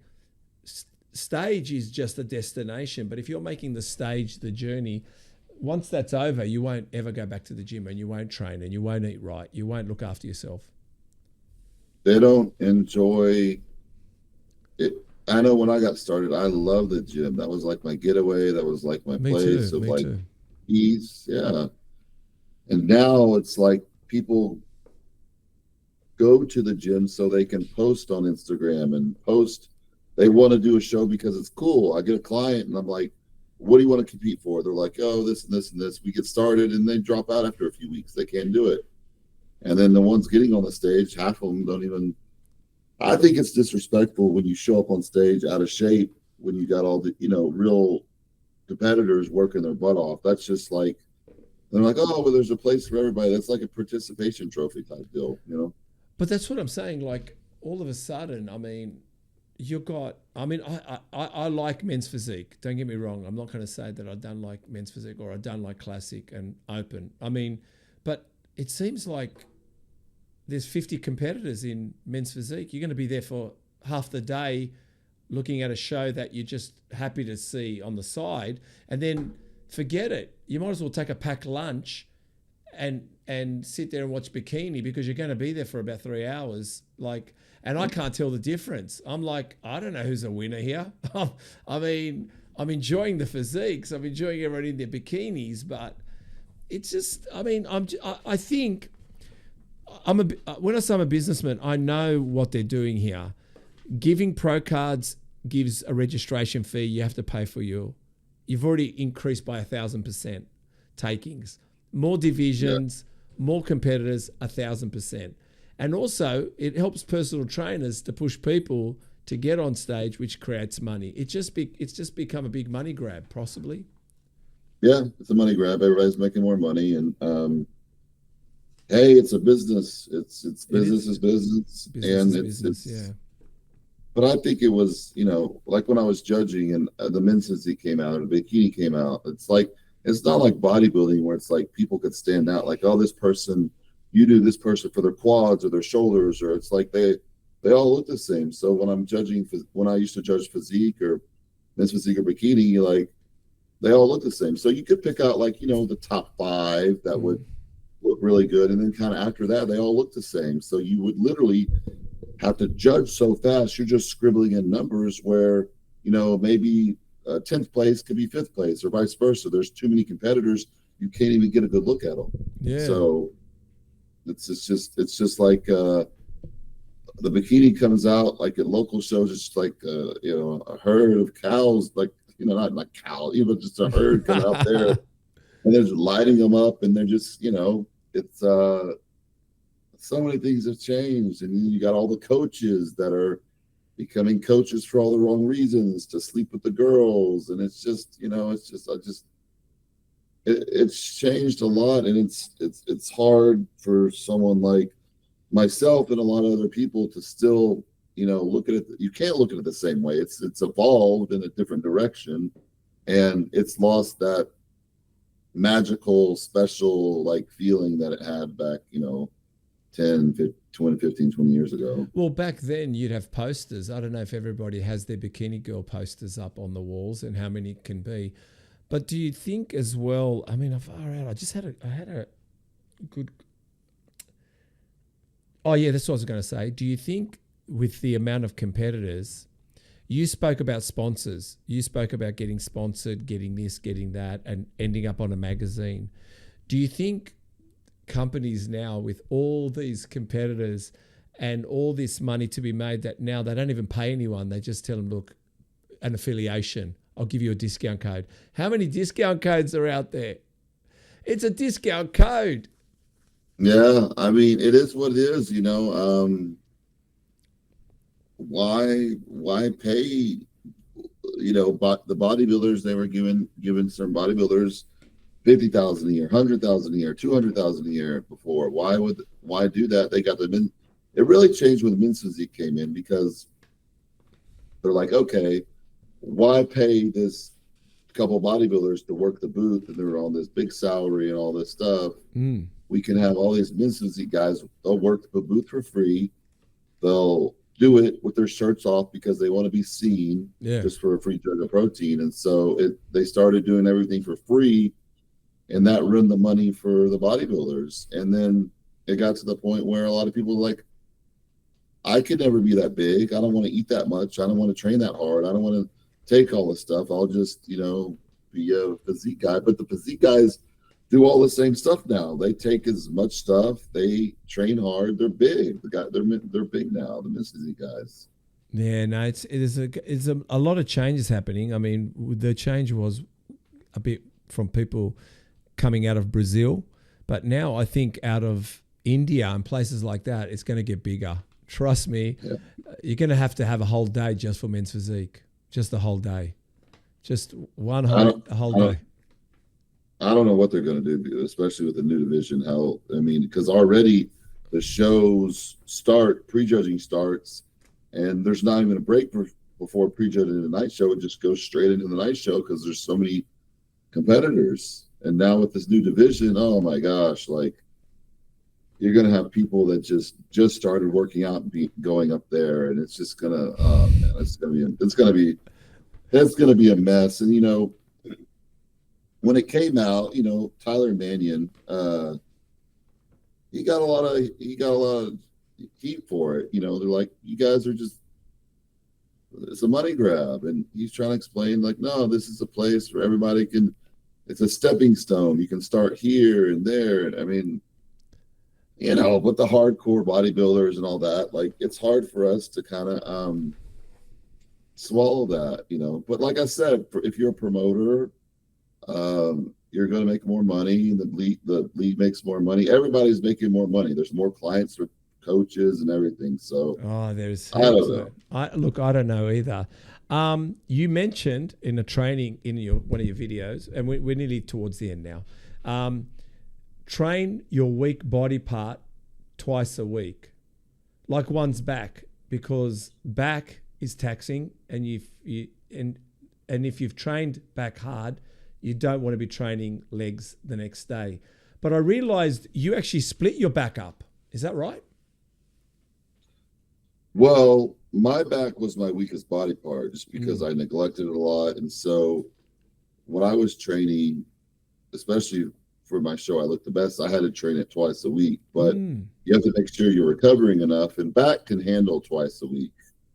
Some body parts can, some others can't, but you know, it just depends on the client and, you know, their physical, like what's their job, or they have a labor job, or are they sitting down all day, how much their body can take and how fast they can recover. But you also split the upper body, the pull with the lower body as well. Is that right? You've split the two up. Is that correct? Yeah, I'll do like a chest day, a back day, a shoulder day, arm day, a leg day, or hamstring day, a quad day, like that. Yeah. But with the back, training it twice a week, it did wake me up to it that maybe I need to do it to have a bigger back and a stronger back. I think that's where I lack. I think I'm treating it like every other body part once not just once a week, but just not training it hard enough. Tell me, what is this DMP? DMP is a poison. What is DMP? Yeah. Strongest fat burner in the world. You know, people have used it before. My friends, it works. I mean, you know, you can lose a pound of body fat like in a day. Like it basically just heats up your body to a high temperature where you're just sweating all day and burning fat. But a girl just died this past weekend from it. That and diuretics. She's from here, and she's like 22, 23 years old. Was she competing?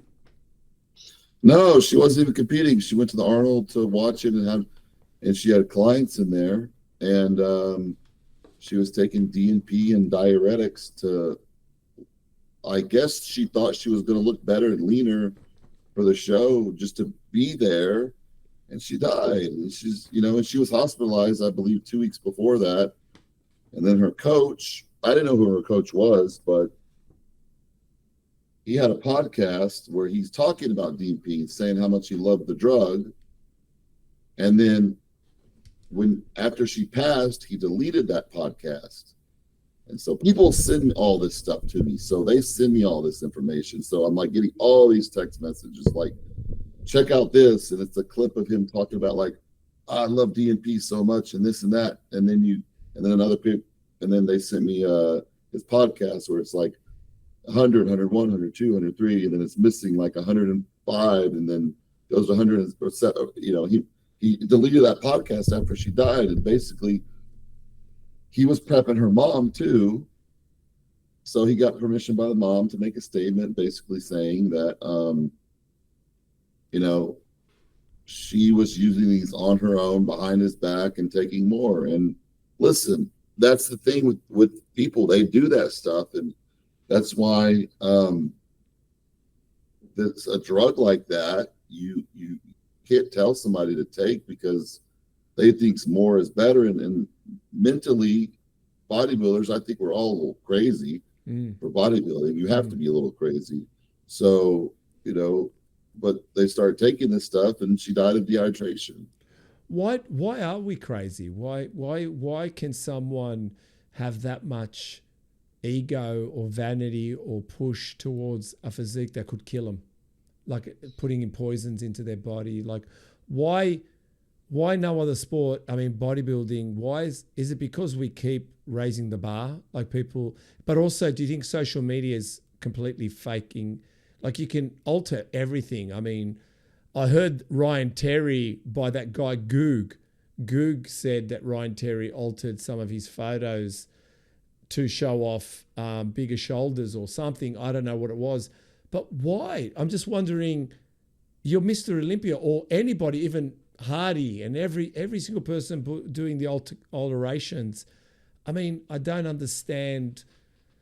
Aren't you putting at risk, like how much more fame or how much more praise and it's our own fault. It's our dysmorphia type thing. Mm-hmm. But what I'm getting at is why, like, I know your era and I know Dorian Yates' era and I saw Dorian Yates come to Australia and guest pose in an off-season. When I saw Dorian Yates in an off-season, that was game, set, and match for me. I said, I can't get to that level.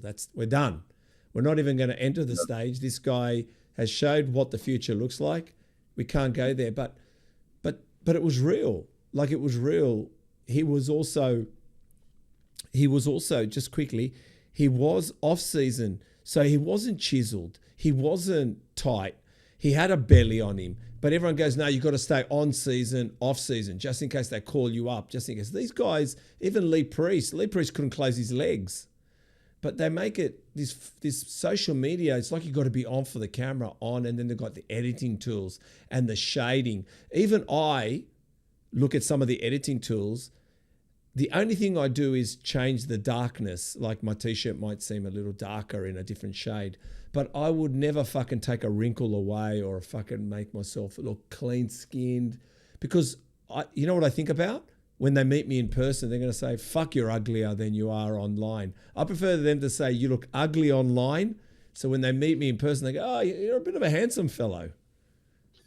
Yeah, I mean, the problem is everybody's doing it. And before social media, we could go in the off season and we would get puffy and we would lose our abs. And that was okay because it matters what you look like on stage. And I don't know, if I was competing today and all that and had all that pressure, they're under pressure. So if there's one picture of them when they're not in shape, people will like give them shit, and it's not fair. And they have a lot of pressure.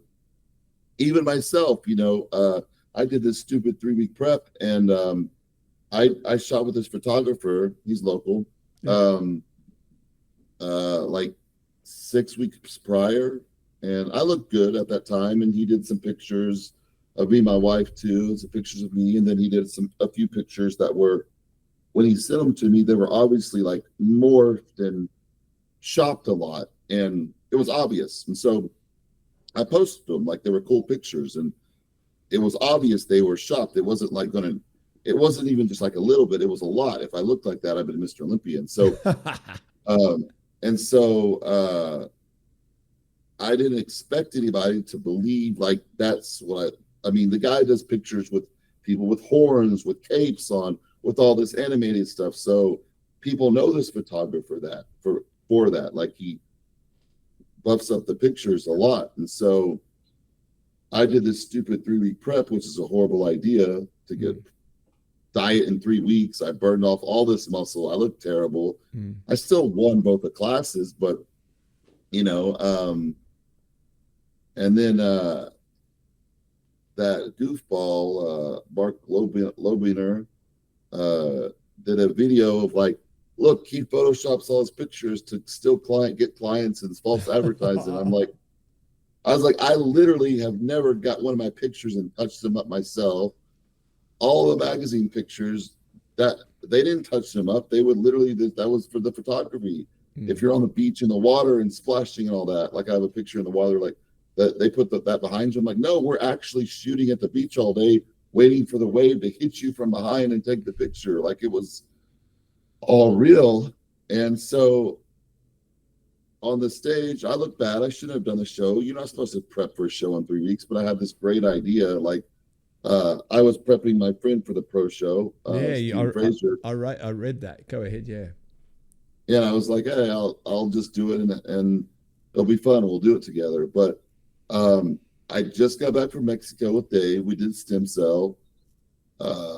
And after stem cell, you're supposed to rest. You're not even supposed to train for several weeks. And so, and they told me you're going to be tired a lot. You're going to be, so I had this bright idea. Me and Dave, like I could prep for the show in 3 weeks. And so I did it. And I started taking compounds I haven't touched in 8 years, because at that time I stopped. I wasn't getting steroid tested anymore. And so I had a video shoot in the summer, and I looked really good in the video shoot for just not bodybuilding for like 8 years. I started a little stuff again. I'm like, oh, look good. And then when I dieted down, the 3 weeks I did a crash diet, and I lost a lot of muscle, and my back went away and my shoulders disappeared. And then I was like, I didn't want to get on stage, but Dave's like, yeah, get on stage. You're fine. Like, who cares? you're still shredded. But I didn't think I was going to get that backlash. And people made this like false narrative where like, oh, he photoshops all his pictures and this is what he really looks like on stage. And they took the worst pictures on stage where I'm not even flexing. And I've had 4 abdominal surgeries for my hernia, and it's tearing again. So like if I'm like flexing sometimes, like Phil Heath had the same problems. I feel like I'm flexing my abs and they're not. And so they got like the worst picture. I'm not flexed. I'm not even flexing my arms. And so everything is horrible. And then they put it next to that like superhero picture that guy edited, and like he's scamming everybody. I'm like, that's not even the, and they created this false narrative. And then some other channels made like it on like that goofball Goob. Yeah. And they put out like blatant lies. They're like, look, he photoshops all his pictures. And I was like, I've never photoshopped one picture in my life. I'm like, these are, and then John Bravo did a video like kind of taking up for me, like, this is what he looks like. This is his pictures when he was competing like years ago. This is a video shoot from him like 6 weeks prior. He just, and so so sometimes it's not even you. It's unfortunately your photographer, and he's the one that's manipulating the photo. But it's not like you are sitting there trying to manipulate your own photos. No, and the photo was so overdone. It was obvious that it was done. And if I looked like that photo, I would be Mr. Olympia. So you'd admit to it, like even if someone asked you the question, you go, "Yeah, that's completely edited." Yeah. And I didn't think people were stupid enough to think like I was like editing that picture to think that's what I actually looked like. It was a cool picture, like, oh, he morphed this picture of me. It's a cool looking picture. I'm going to post it. And then you had all these people that were like idiots saying, oh, like you're trying to trick people. I'm like, are you serious? Like, you have to explain yourself that. I'm like, oh my God, whatever. No. Well, I've noticed your channel and your YouTube, your podcast, it likes to talk about all sorts of bodybuilders, what they're doing, good and the bad, the fights in the gym, whatever's going on, influence celebrities like Wes Watson, and then you had Vince McMahon, and you talked about Ronaldo. I was thinking, are you kind of like the news, the channel, the news, the reporter that tells the truth about everybody out there? And do you get any backlash? Do they ever come back to you and say, bro, fuck it, what are you doing? Yeah, you got people that are like, you're hating on people. I'm like, I'm just telling the truth. I tell people my life story. I don't hide anything. And I'm like, so if they're talking about somebody and whatever they're talking about, I just give the honest opinion. I'm not like, and I know a lot of these people personally. I know like what's really going on behind the scenes, and I just like give it how it is. I'm not like sugarcoating things like everybody else is. Just, I don't care if people don't. I'm like Lee. I don't care if people don't like me or like what I have to say. Lee. But did you notice when you had him on? Did you see how many people look at that page? Like, have you seen how it explodes with Lee? Lee is loved all around the world. He is. Yeah, a lot of. He's popular. A lot of people he's an dislike anomaly. him too. Yeah, they dislike him. Yeah. Because he's, he speaks his mind, and Lee's over the top sometimes. We even got into a little thing before, but Lee's speaks his mind, and people don't like that. People want to, if you critique somebody in bodybuilding, which is normal. Like when people used to critique my physique, I'm like, okay, I'm getting critiqued. Like I know what I need to work on. You tell bodybuilders that today, and they're offended. And it's like, well, Sean Ray said the same thing. He goes, I'm not talking about your personality. I don't even know your personality. I'm talking about the body. This is my job, is critiquing your body. It's not personal. It's not your personality. It's not even about your coach. It's about no one. I'm just telling you, as a professional bodybuilder, I'm going to talk about your body. It's not you as an individual. But yeah, people can't take that, can they? Can't read between the lines. No, they're overly sensitive, and I think it's just the younger generation too, that they didn't grow up. Like I responded well to very harsh critiques from playing soccer. Our coach was really harsh on us from coaching. That's why I hired Ronnie. Dave helped me for years, and then me and Dave were too close of friends. I needed someone to be like tough on me, so I hired Ronnie, and he was like, "You're not good enough. You got to get better. You're better." So that made me better because I did well with that, negative. You're not good enough. You're not good enough. But now people, they shut down when you do that. Most people. So you're not into participation awards. And Hani's quite the amazing coach, yeah, Hani? Yeah, obviously with all the Olympia winners that he's got under his belt. In person, being trained by him really impressed you? Yeah, I mean, I hired him.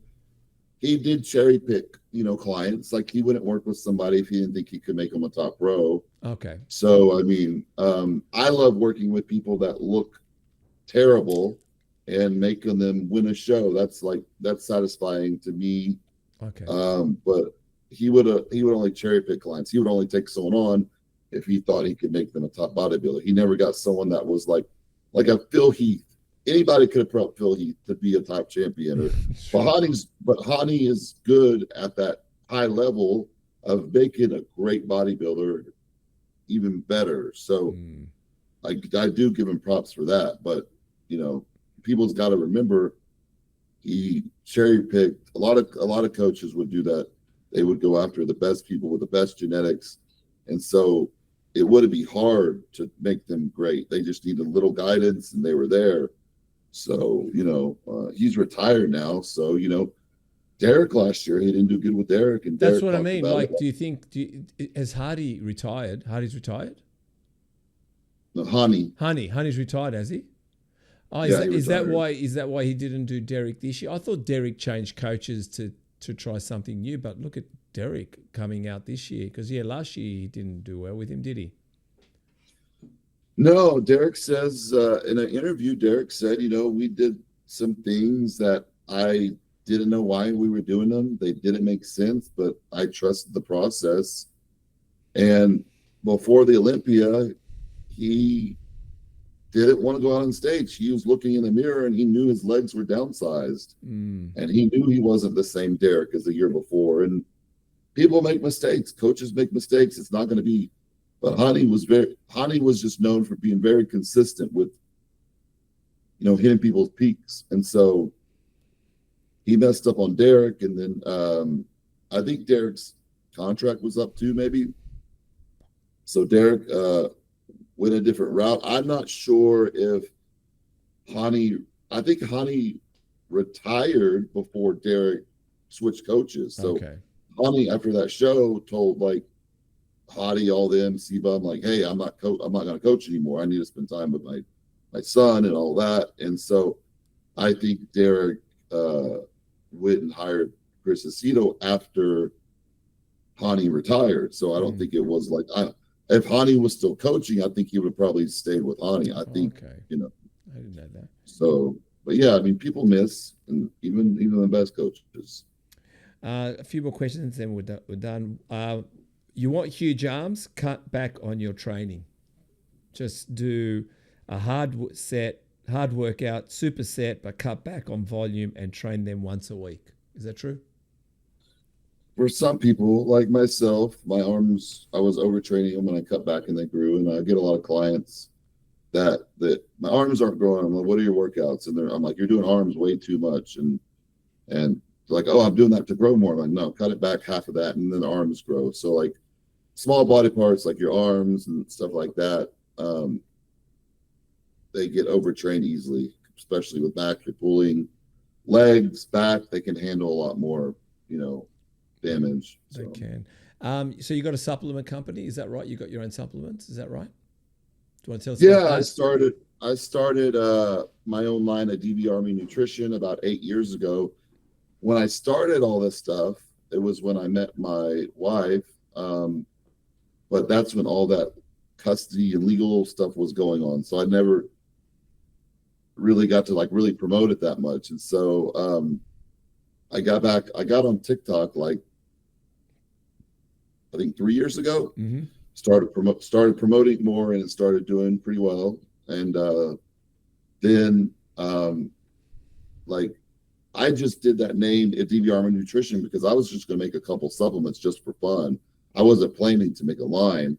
And then so 2 years ago, I wanted to make a new line, and it's called AMG Labs with a Z. The website's not up yet, but the products are sell on my website. But I grew up sponsored by a lot of different companies, and they were awful supplements. They just had great marketing, like Muscle Tech. Those supplements were not good supplements, but the amazing marketing. And so I always wanted to make supplements.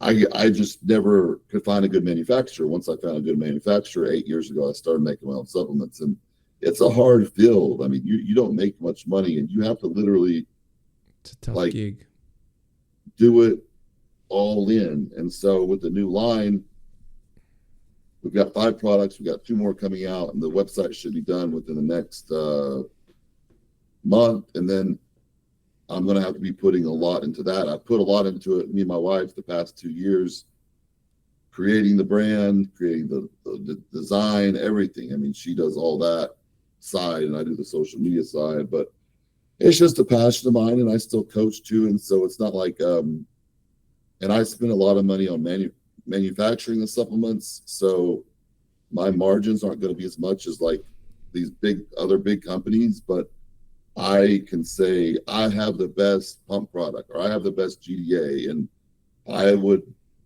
look at every other supplement out there, whether it's a GDA or testosterone booster or whatever, and I would make sure mine has more superior ingredients, higher dosed and everything. So I can always say, hey, yeah, mine's the best. It might be a little more than this brand, but try mine for several months and then compare. And so that's just like a passion of mine. So, well, it looks amazing. And tell me, if you could go back in time, what would you change?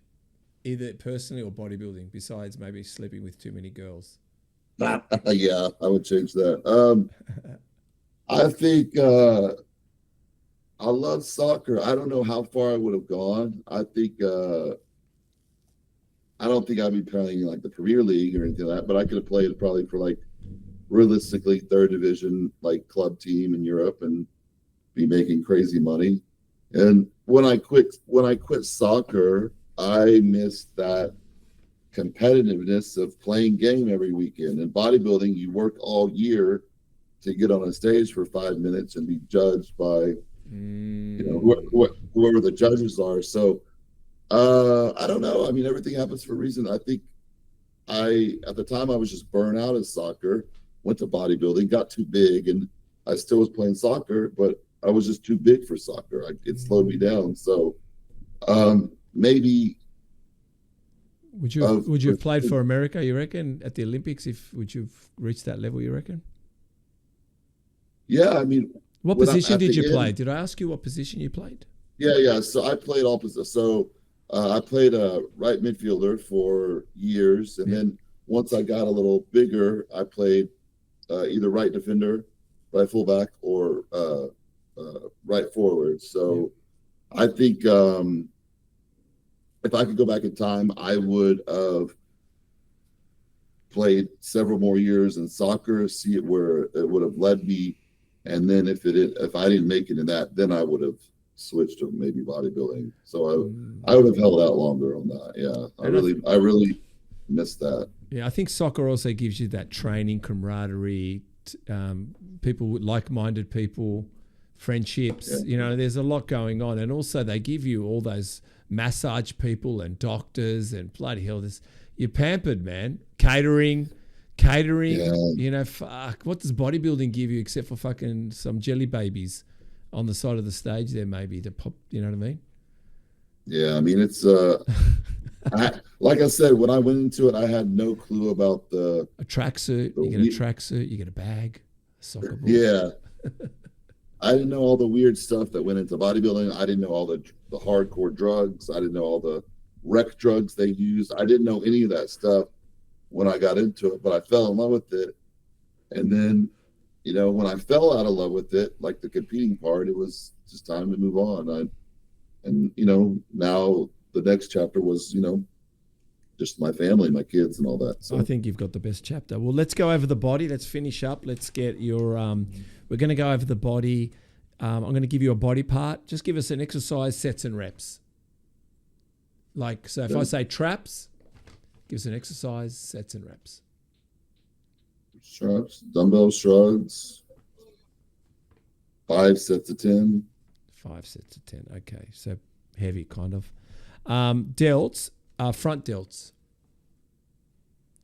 Front cable raises, 3 sets of 15. Okay.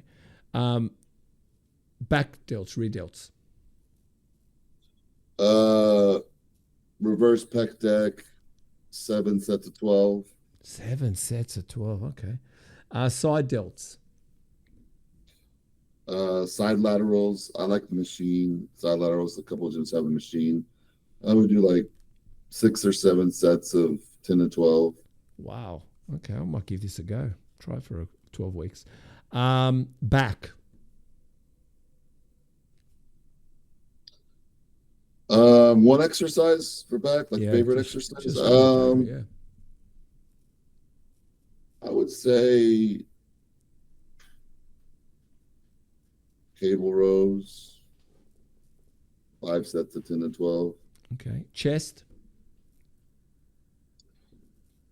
Wide chest, machine, hammer strength or whatever, 5 sets of 10 to 12. Abs. Crunches a few times a week. Bicep.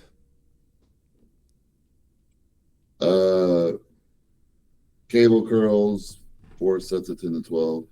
Tricep. Kickbacks, 4 sets of 12.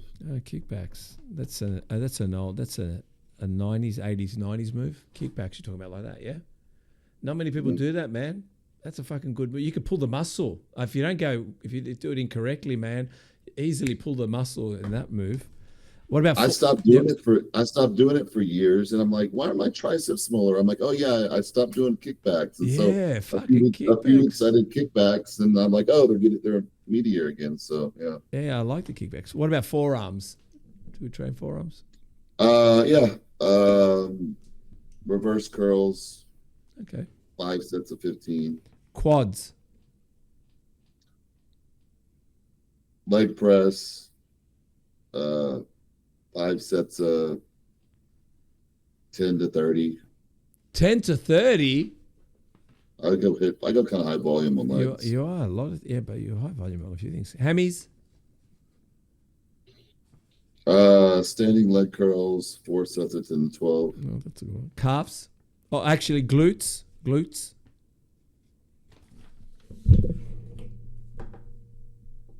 Glute,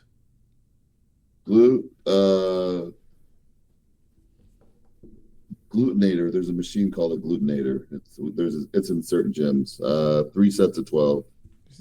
Calves.